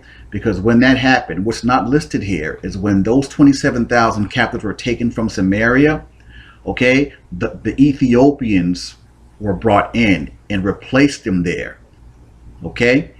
And me and my right-hand man, Tony Judah, was building on this a couple Sabbaths ago, right? When Christ met the lady at the well, you know, we built on that, and it was real tight, you know. But that's why they think that they're us, okay? They were placed there by King Shalmaneser, but they're not us. Okay, that's key right there. All right, and Christ told the lady as much, pretty much, like, you don't even know who you are. You know, you're not, you're not, this isn't your land. Like, he was telling her, like, letting her know, like, no, you're mistaken. Like, this is not your land. This is not the land of your forefathers. Well, anyway, not to go on a tangent, but that's key. That's important.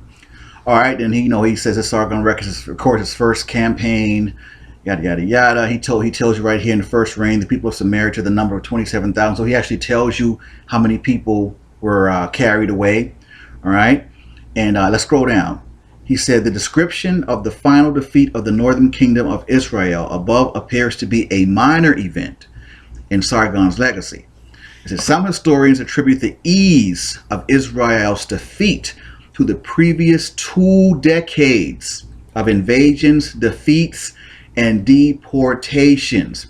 Man, we were tired of scrapping with these fools, man. This has been going on, and I mean, we were just fighting, and it says right here, like I said, it was a process. Over 20 years, man, of invasions, of them messing with us, fighting them, defeats, them rounding us up and getting us up out of there. I mean, it was just, the Most High said our foot will not have rest, man. And I tell you, like I said, it's been on ever since, man. I mean, it really has. It really has. That's key right there, because that tells you that we have been fighting with them, with these Assyrians, for a long time.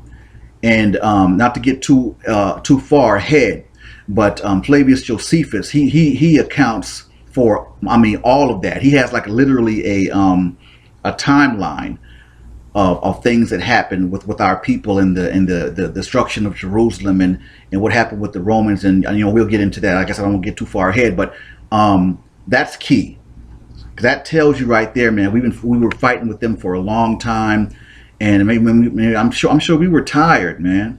We're trying to take care of our women and our children, and fighting these guys off, man. And you're trying to enslave us or kill our women and children, whatever the case may be.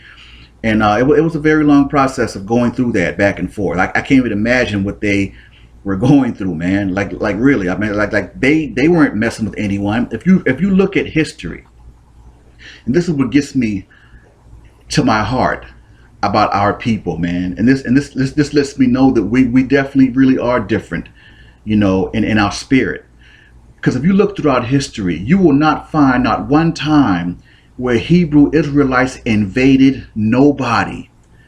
We didn't enslave nobody. We mind our own business, man.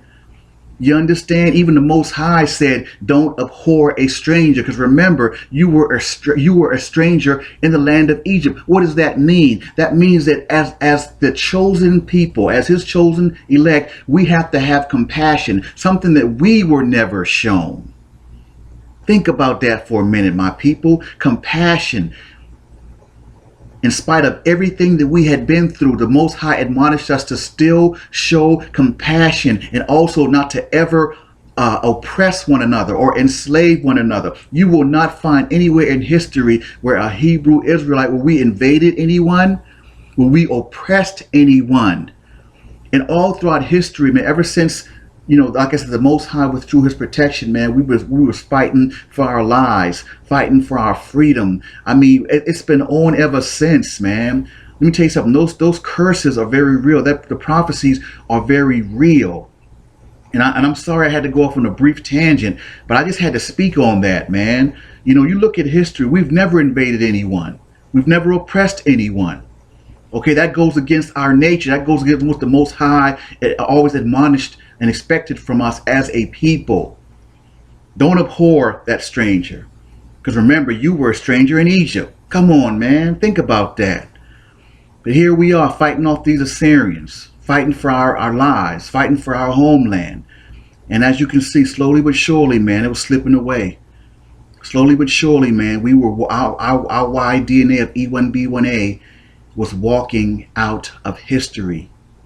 Literally. Slowly but surely. This is what you're listening to right now. This is what I'm bringing forth. All right.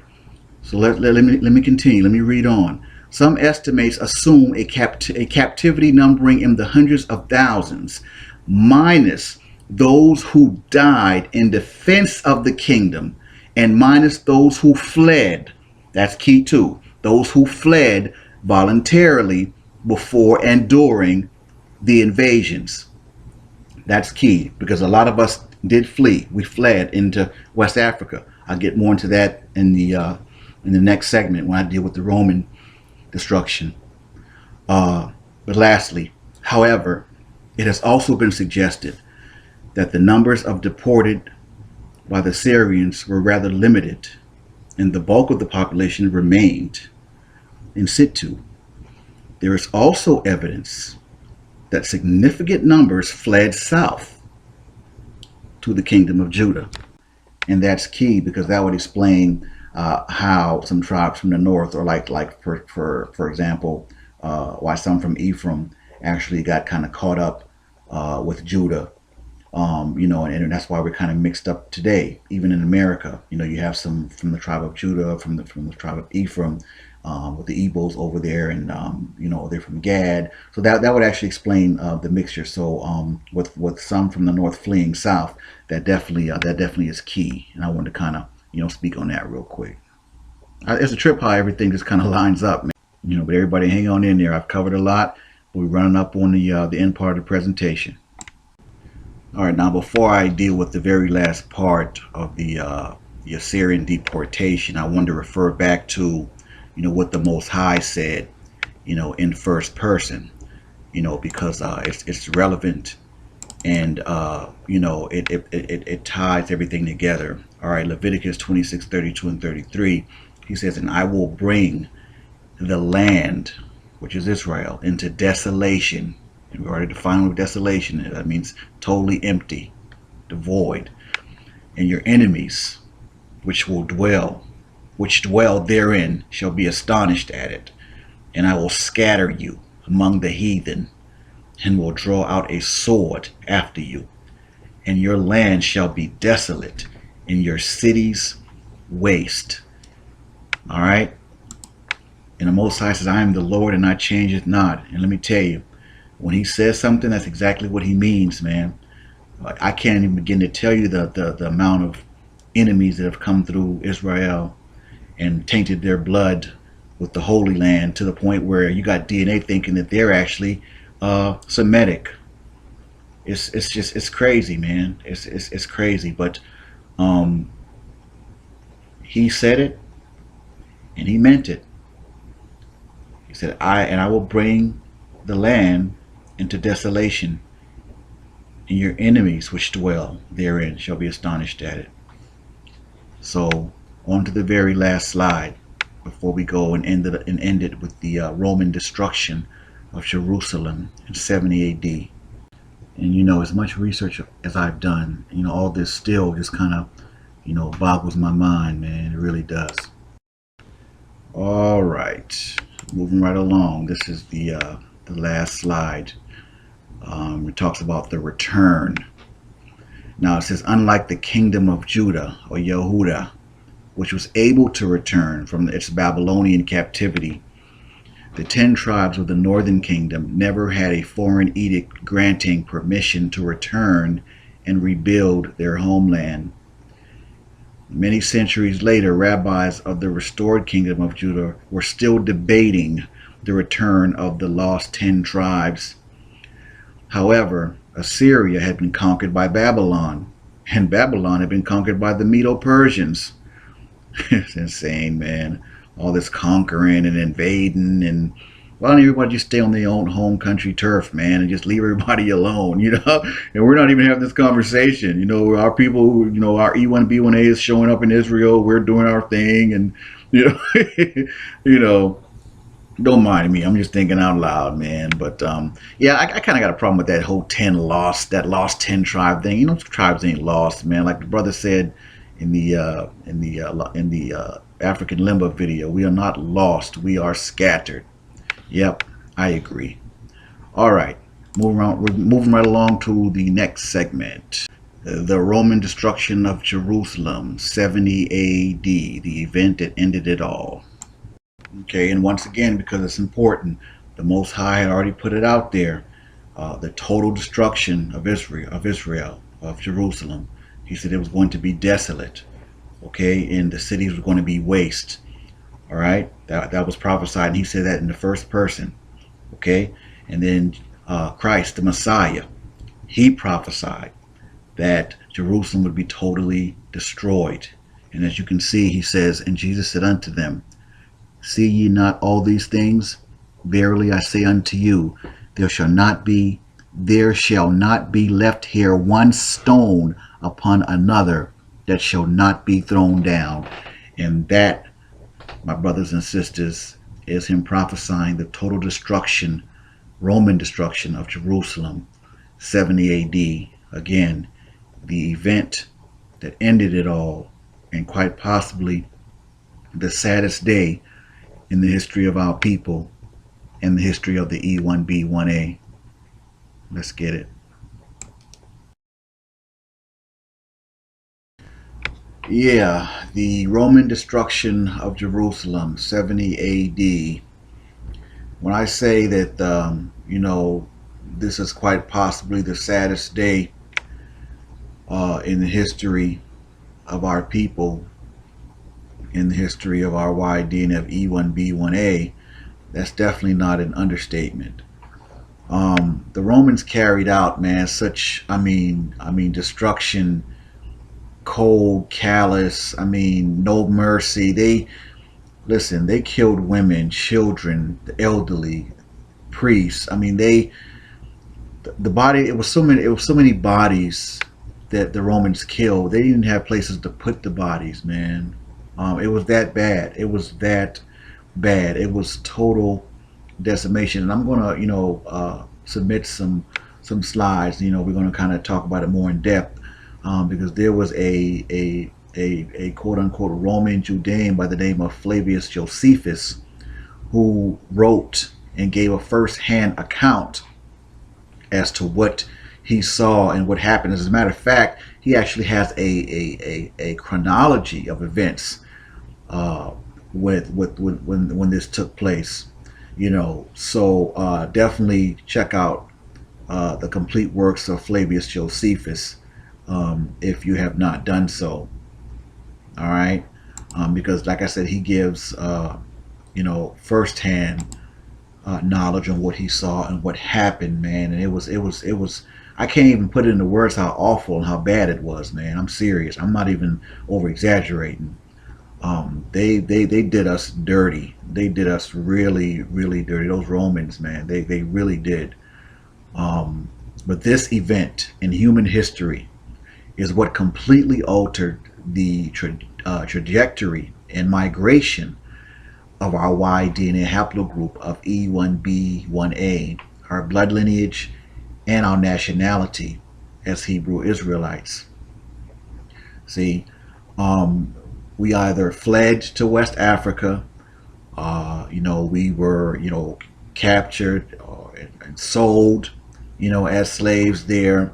We were constantly fighting, running, fighting, trying to avoid capture, trying to avoid being enslaved, by Arabs who, they tried to, come in and swoop in and at a bad time, and they were capitalists, man.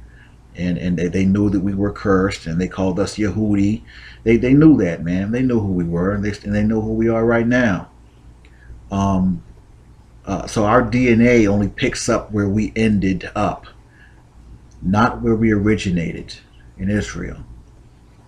Because remember, I said this event. Literally, it put an end to the Jewish state. And that's how they describe it.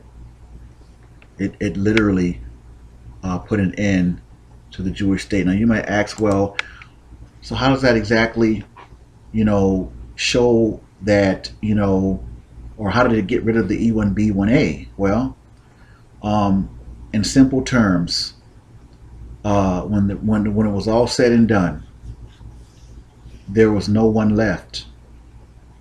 Literally. There was not one soul left in Israel. Remember, the Most High said it. It was going to be desolate, right? Think back, it was going to be desolate. And like I said, I'm going to provide some, some firsthand accounts from this Flavius Josephus. And, we'll go through that. But I just want to kind of set it up. This is the event right here that everything culminated to.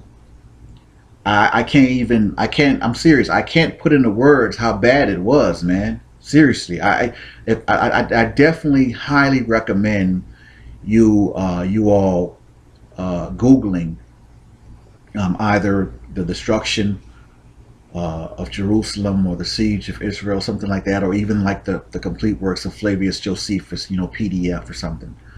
I have his works, and I tell you, it's something else, man. It's I can't even put it into words, but this is what culminated in our E1B1A not pointing to Israel any longer, because when it was all said and done, this Roman destruction, 70 AD, those who weren't enslaved were killed. I mean, there was literally not a soul left. And on that note, we're going to jump into some of the slides and talk about it from a first-hand account of Flavius Josephus. But this is what took us over the edge, man. Yeah. So we're gonna go on to the next slide. Well, before I bring up some of the slides from Flavius Josephus in his first-hand account, I kind of wanted to touch on some things that took place, man, during this Roman destruction of Jerusalem. There were, mass crucifixions of Hebrew Israelites, man. Hebrew Israelites were literally burned alive. Children, women, they barred none. It was almost like they were possessed. They literally, a lot of the Hebrew Israelites, mostly women and things, they asked, they begged, they pleaded for mercy. And these Romans, man, they had none. You got to read that chronology, man, of what they did to our people, man. I'm serious. I want you all to read that. I'm not going to get into it because we're running up on the end of this presentation. I know I've covered a lot, but I wanted to speak on that. I wanted to tell you some of the atrocities of what they did, and that still doesn't really do it justice in terms of what they did to our people, man. So I'm gonna be totally real with you. So when the Romans finally got theirs, when the Roman Empire came to an end, I was happy as a mug. They got done dirty too by the barbarians. I'm not gonna go on a tangent, but they got done dirty too because they did our people dirty, man. They really did. So I'm going to get off this little soapbox. I'm not going to go on a tangent, but I wanted to speak on some of the atrocities and what they did to our people, man. I want you all to Google that chronology of Flavius Josephus and the destruction of Jerusalem. All right. And we can talk about it on the YouTube page or whatever, but please Google that. We can talk about it. But I wanted to touch on some of the atrocities and what they did to our people, man. It was inhumane, man. It was, I can't even speak to that, man. I guess they were Hitler before Hitler. What they did to us, man. It was man. All right, moving right along to the next slide. All right, here's I want to give like a brief bio on Flavius Josephus. The one who gave the first-hand account of the Roman destruction of Jerusalem. You all can kind of press pause and read it, whatever the case may be. But like I said, I definitely highly recommend his book, The Complete Works of Flavius Josephus, because if you are serious about researching your history as a Hebrew Israelite, that book is definitely a must-have, and I highly recommend it to everyone. So get your hands on that, or download it, get the PDF. Matter of fact, the PDF is available, for free. So you don't even have to worry about trying to order it off Amazon. You can just Google Complete Works of Flavius Josephus PDF, and it'll come right up. All right. the Wars of the Jews, or the History of the Destruction of Jerusalem, Book 7. This is actually an excerpt from the complete works of Flavius Josephus, and here, it goes into, how,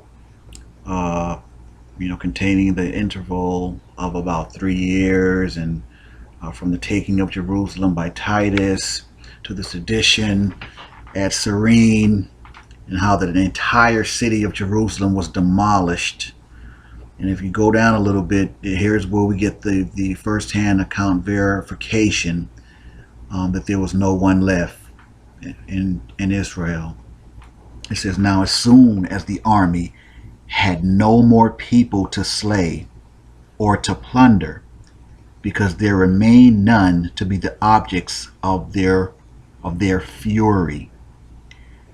For they would not have spared any had there remained any other work to be done. Let me say it again. Now as soon as the army had no more people to slay or to plunder, because there remained none to be the objects of their fury, for they would not have spared any had there remained any other work to be done. And that hammers home the point I made about them showing no mercy, and just complete and utter destruction and inhumane treatment of our people. So there it is there, first-hand account of why the E1B1A no longer points to Israel. All right, it picks up where we ended up, not where we originated. Because after the Roman destruction of Jerusalem, as you all can see, and the Most High said it, it was desolate. There was not an E1B1A left. It's almost like we were, in a sense, wiped out of history. Our DNA was wiped out of history, right? At least from the Middle East, from our homeland. So it's easy to keep us, or just kind of put us and keep us in West Africa, because truthfully, there's nothing that exists that says that they should do anything else. Half the people that in the powers that be, they know who we are anyway. They know who we are, right? You have to remember, like, we are a small percentage. There's more of our people who don't know or have a clue as to who we are, vice the Hebrews that do. Look at these mega black churches, man. These mega churches, and I'm not gonna call any names, but just look at that, and you'll see how lost we are. And unfortunately, 2/3 of us are going to die, and have already died, not knowing, the truth. So, there it is there. I think I got 1 or 2 more slides, man, and we're moving on from this segment, man. And I think I definitely hit the point home, as far as what happened to us. All right? So we're moving on.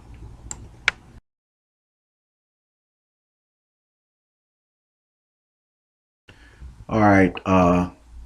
Josephus claims that 1.1 million people were killed during the siege, of which a majority were Jewish. Really? And that 97,000 were captured and enslaved. Then it goes on to say, quote, the slaughter within was even more dreadful than the spectacle from without. Men and women, old and young, insurgents and priests, those who fought and those who entreated mercy, were hewn down in indiscriminate carnage. The number of the slain exceeded that of the slayers. The legionaries had to clamor over heaps of dead to carry on the work of extermination. My God. Wow, man. It says many fled to the areas around the Mediterranean. Titus reportedly refused to accept a wreath of victory, saying that the victory did not come through his own efforts, but that he had merely served as an instrument of God's wrath. You know what? I just on to the next slide.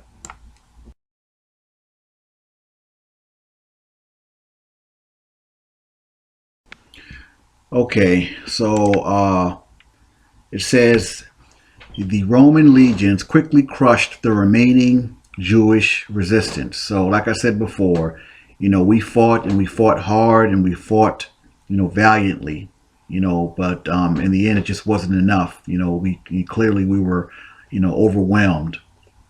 It says part of the remaining Jews escaped through hidden underground tunnels. Wow, okay. While others made a final stand in the upper city.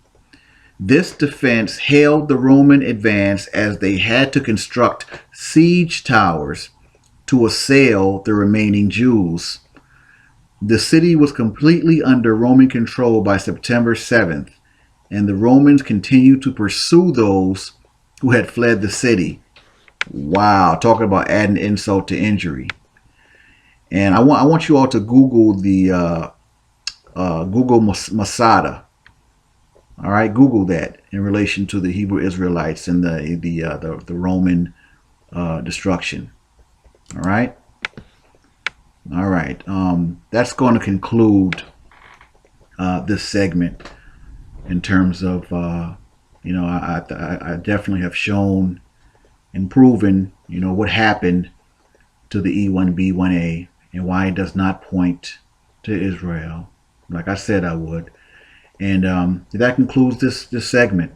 I'm going to go into the prophecies and the curses a little bit, and we're going to talk about the Igbo connection and the Igbo connection to the African Americans and all the other Hebrew Negro blood throughout the Caribbean and all over the world. And then we're going to kind of end it. That's going to be that. So moving right along.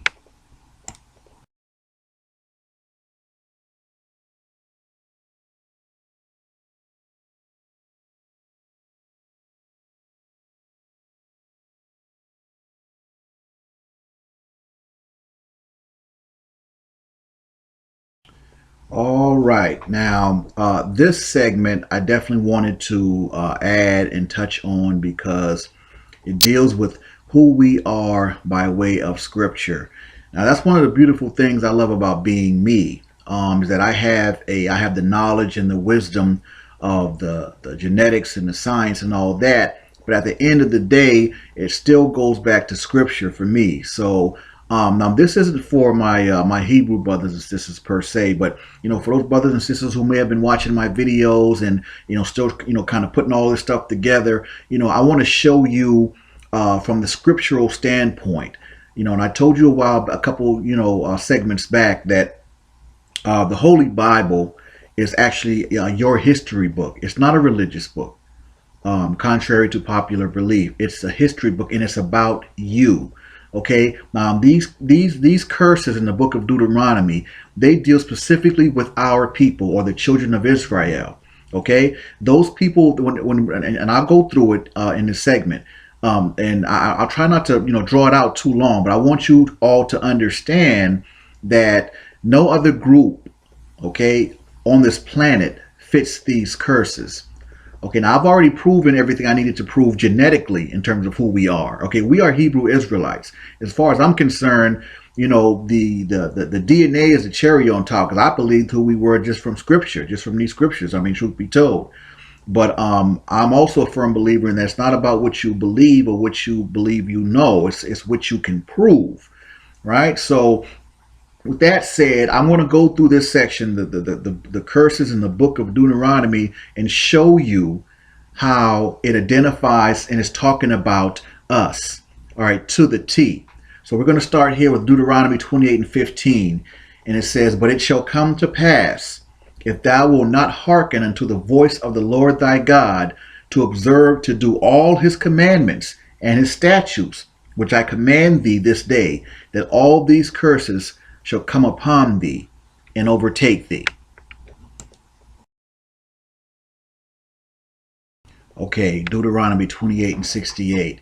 This is a scripture that I consider the foundational basis for who we are in the with the curses in the book of Deuteronomy. And it says, "And the Lord shall bring thee into Egypt, which is slavery, again with ships, by the way whereof I spake unto thee.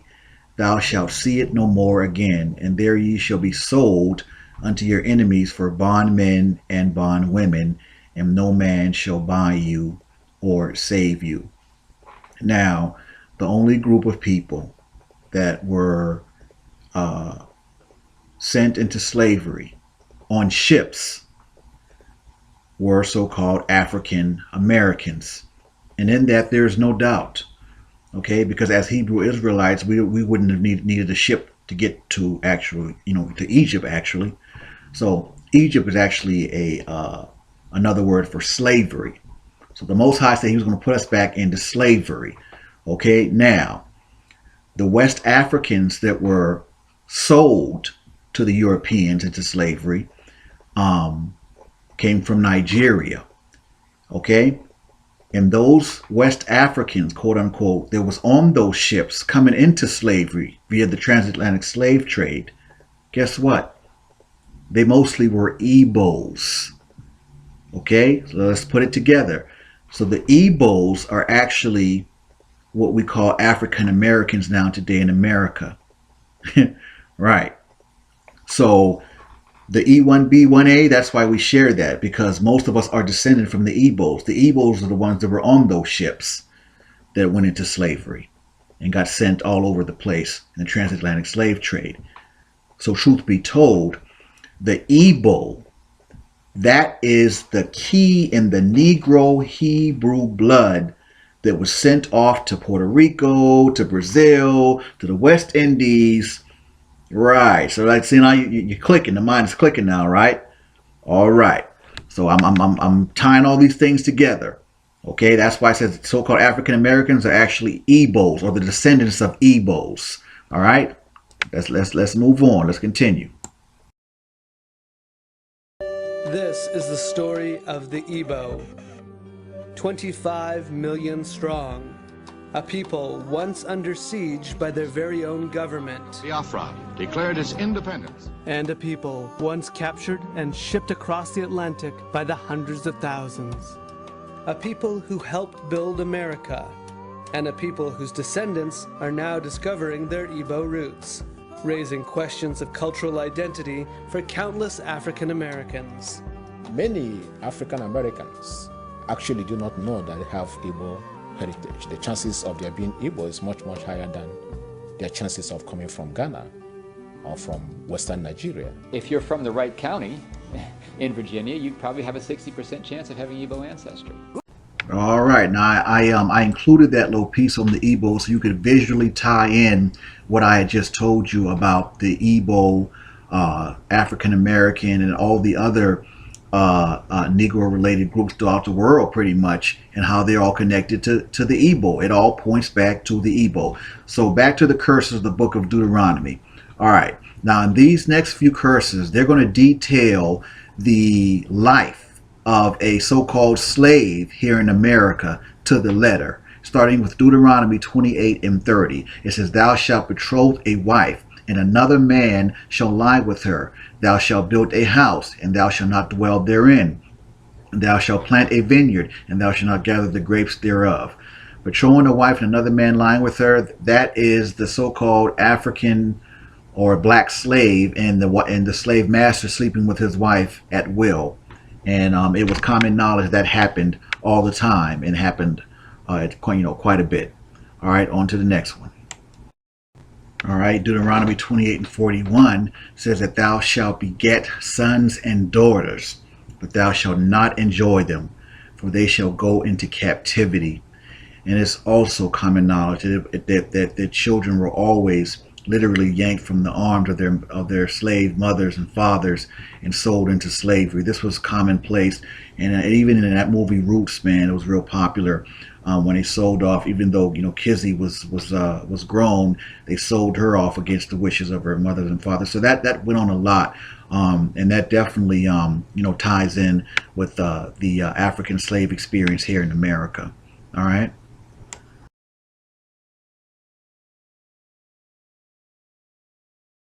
And Deuteronomy 28:50 says, "A nation of fierce countenance, which shall not regard the person of the old, nor shew favor to the young." I could probably do a whole presentation on this alone. I mean, we don't have to go way far back in history. Just look at the recent rash of slayings of unarmed young black men.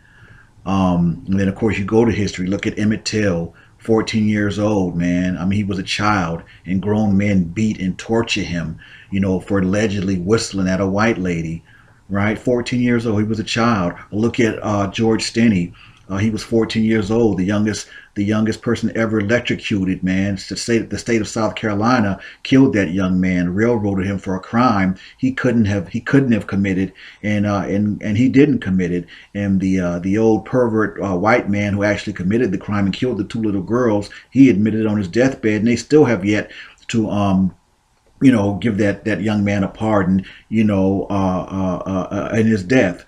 So, like I said, I can go on and on with Deuteronomy 28:50 forever. I mean, just look at the news, man. I mean, Trayvon Martin, Michael Brown. I mean, it just goes on and on. The rash of young black men. I mean, this country really has barred none in terms of our black men, right? So, and that it lines up perfectly with the curse of Deuteronomy, and that's why I try to tell people we're as a people, we're up under these curses. This is why we are going through what we're going through.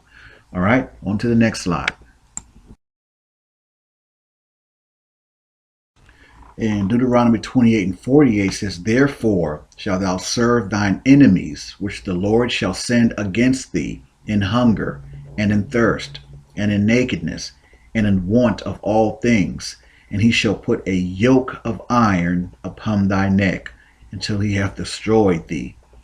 Man, you know what? I'm going to let the picture speak for itself on this scripture. Yoke of iron upon thy neck. And if that ain't so-called African American slavery here in America, I don't know what is. But yeah, I'm gonna let the pictures speak to the visuals with the yoke of iron around the neck, and that speaks for itself. But to add real quick, now the slaves that were sent all over the place. Now again, we all fall up under the same curse.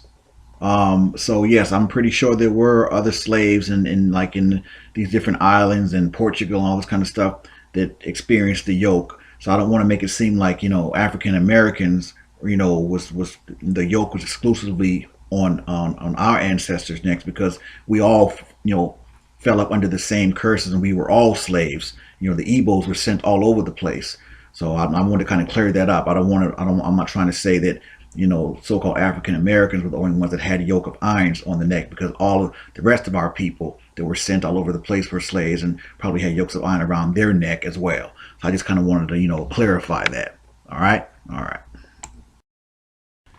All right, my people. So there it is there. The curses in the book of Deuteronomy. Now, I implore each and every one of you to, I mean, you can watch this video as many times as you need to, but and that's fine, and share it, with all your friends and everything. But I implore each and every one of you to get your Bibles out, hit up Google, do your own research, take what I've given you and run with it. Okay, I assume and I hope that someone will take the work that I'm doing and take it to an even higher level, for our people and for the nation. Like I said, I'm not a geneticist, right? And I'll go into all that in the summation. But in terms of ending this segment with the book of Deuteronomy and the curses, my people, you have to understand.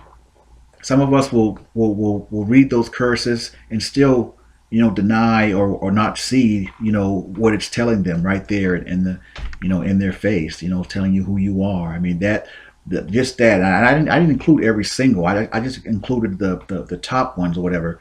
That explains our experience here, our ancestors' experience, slavery experience here in America, and and I'm sure, like I said previously, a lot of our people that were sent all over the place, and in slavery experienced a lot of those things as well. And I can't forget our people in Nigeria with the whole Biafra massacre. And I mean, Google that.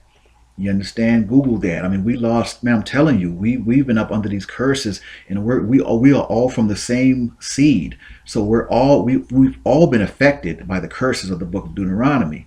Please don't get it twisted. If after you've read all those curses, look at this video, and you still don't understand or don't get it, then you just weren't meant to get it. You were obviously destined to die as one of those ones who belongs in the 2/3. All right, and that's all I can really say. But I'm not going to speak too long here. I just wanted to end this segment, and I definitely wanted to get some scripture in and talk about how it refers to us and identifies us as Hebrew Israelites. And like I said, it described our experience to the T, right? So, with that said, unless I have some addendums that I might want to add, that really concludes this presentation. All right, I'm going to offer a summation, tie everything all together, and that's going to be that.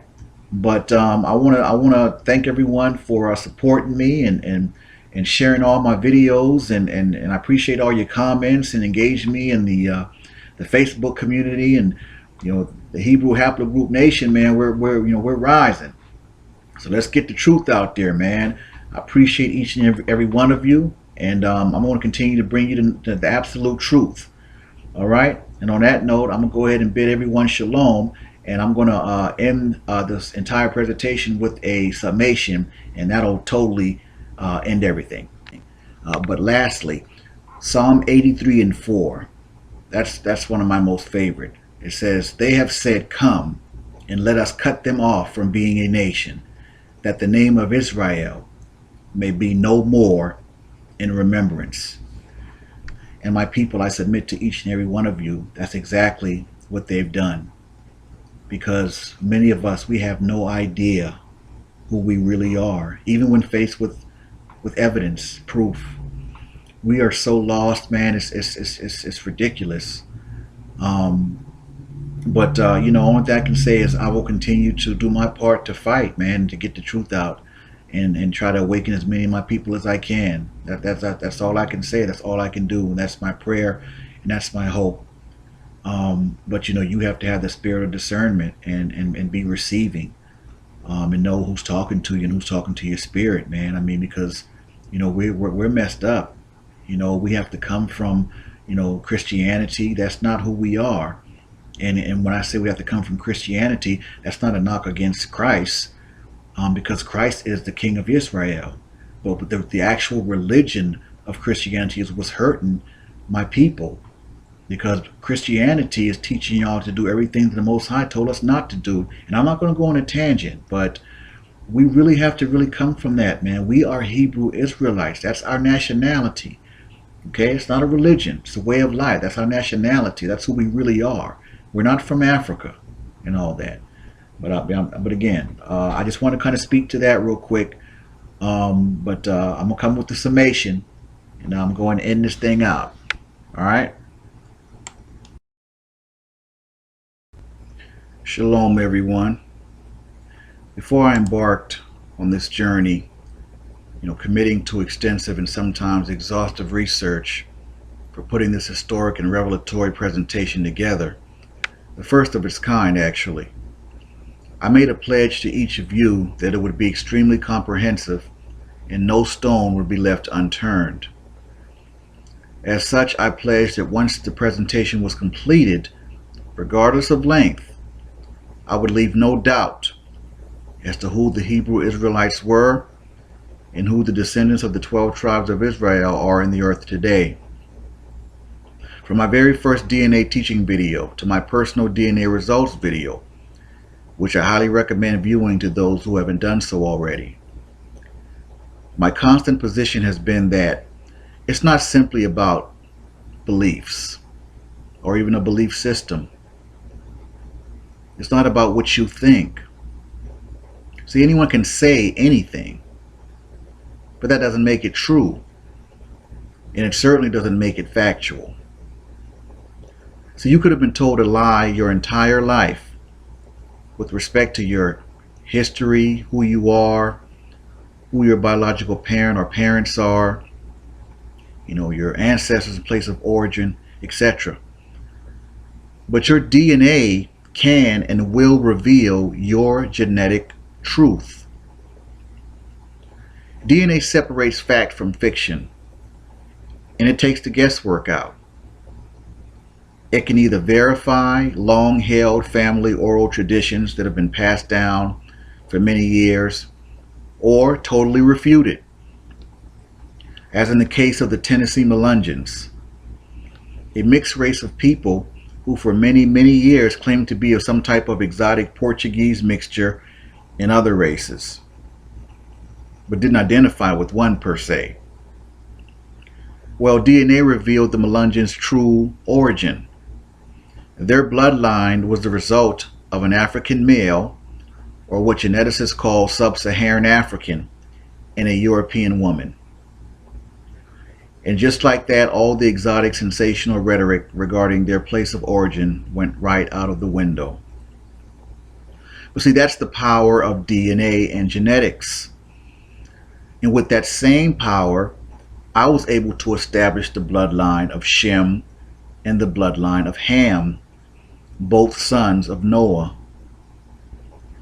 For many years, Negroes were told that we were from the bloodline of Ham.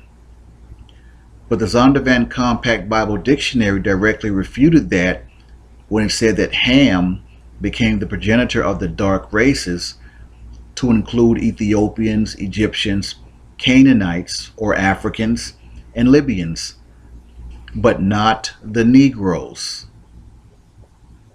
And just like that, the floodgates toward genetic enlightenment were opened. If Negroes, who are a dark race, were not of Ham, then that would mean two things. One, that they were actually of Shem, and two, genetically, they would not have the same Y DNA haplotype as those groups listed in the Zondervan Compact Bible Dictionary as Hamites. And sure enough, upon genetic and DNA research, I was able to establish the Y DNA haplotype of those groups listed as Hamites in the Compact Bible Dictionary as E1B1A, and the Negroes, or so-called African Americans' Y DNA haplotype as E1B1A, thereby proving conclusively and by genetics, after years being told and taught that Negroes and so-called African Americans were of Ham, that Negroes aren't from the bloodline of Ham after all. Scripturally and now genetically has been identified as being Hebrew Israelites from the bloodline of Shem. Simplistically speaking, people tend to forget that Ham and Shem were brothers, which would explain why we are what they call one subclade away from those Hamites, Negroes being E1B1A and Hamites being E1B1B. Get it? See, hundreds of years of being lied to, and I destroyed it, just like that, using the power of DNA and genetics. And it cannot be disputed, and it cannot be refuted. There's nothing else to be said on that. So I'm moving right along. Now, DNA evidence is lacking to substantiate the claim that Ethiopians are descendants of King Solomon by the way of the Queen of Sheba. Majority of DNA evidence I found on them all point to them being Hamites and of the E1B1B lineage, as stated in the Zondervan Compact Bible Dictionary. They are Cushites from the bloodline of Ham, and converted to Judaism when they were placed in Samaria by then King Shalmaneser and have been claiming to be Israelites ever since. Genetically speaking, however, they are not Hebrew Israelites, never have been and never will be.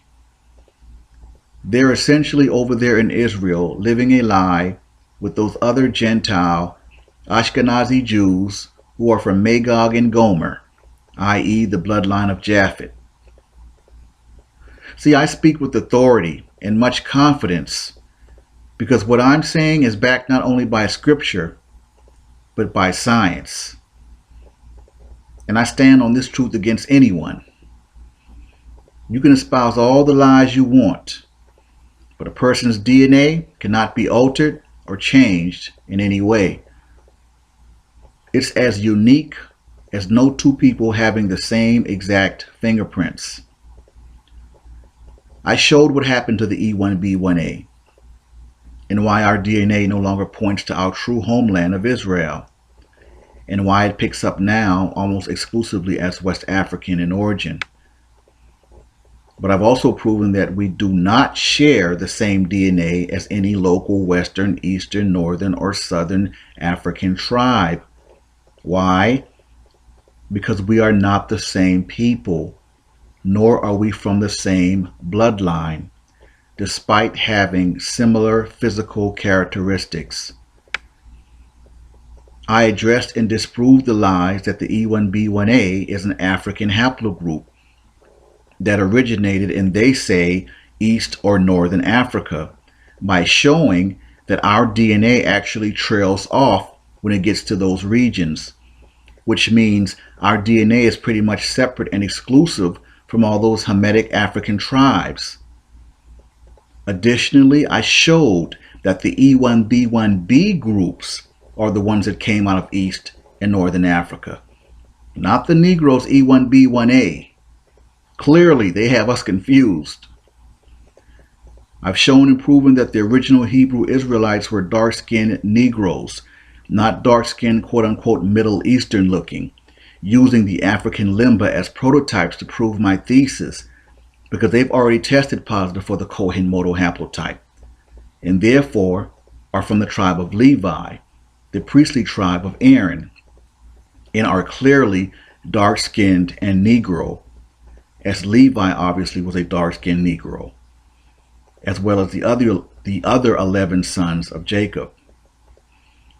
I tied scripture identifying Negroes as Hebrew Israelites in the Bible by the curses in the book of Deuteronomy, and the Igbos, who are obviously Hebrew, being mostly on those ships going into slavery via the transatlantic slave trade, being shipped as slaves to North America, the West Indies, Brazil, Puerto Rico, Cuba, Dominican Republic, Portugal, and all throughout Central America and the Caribbean, etc.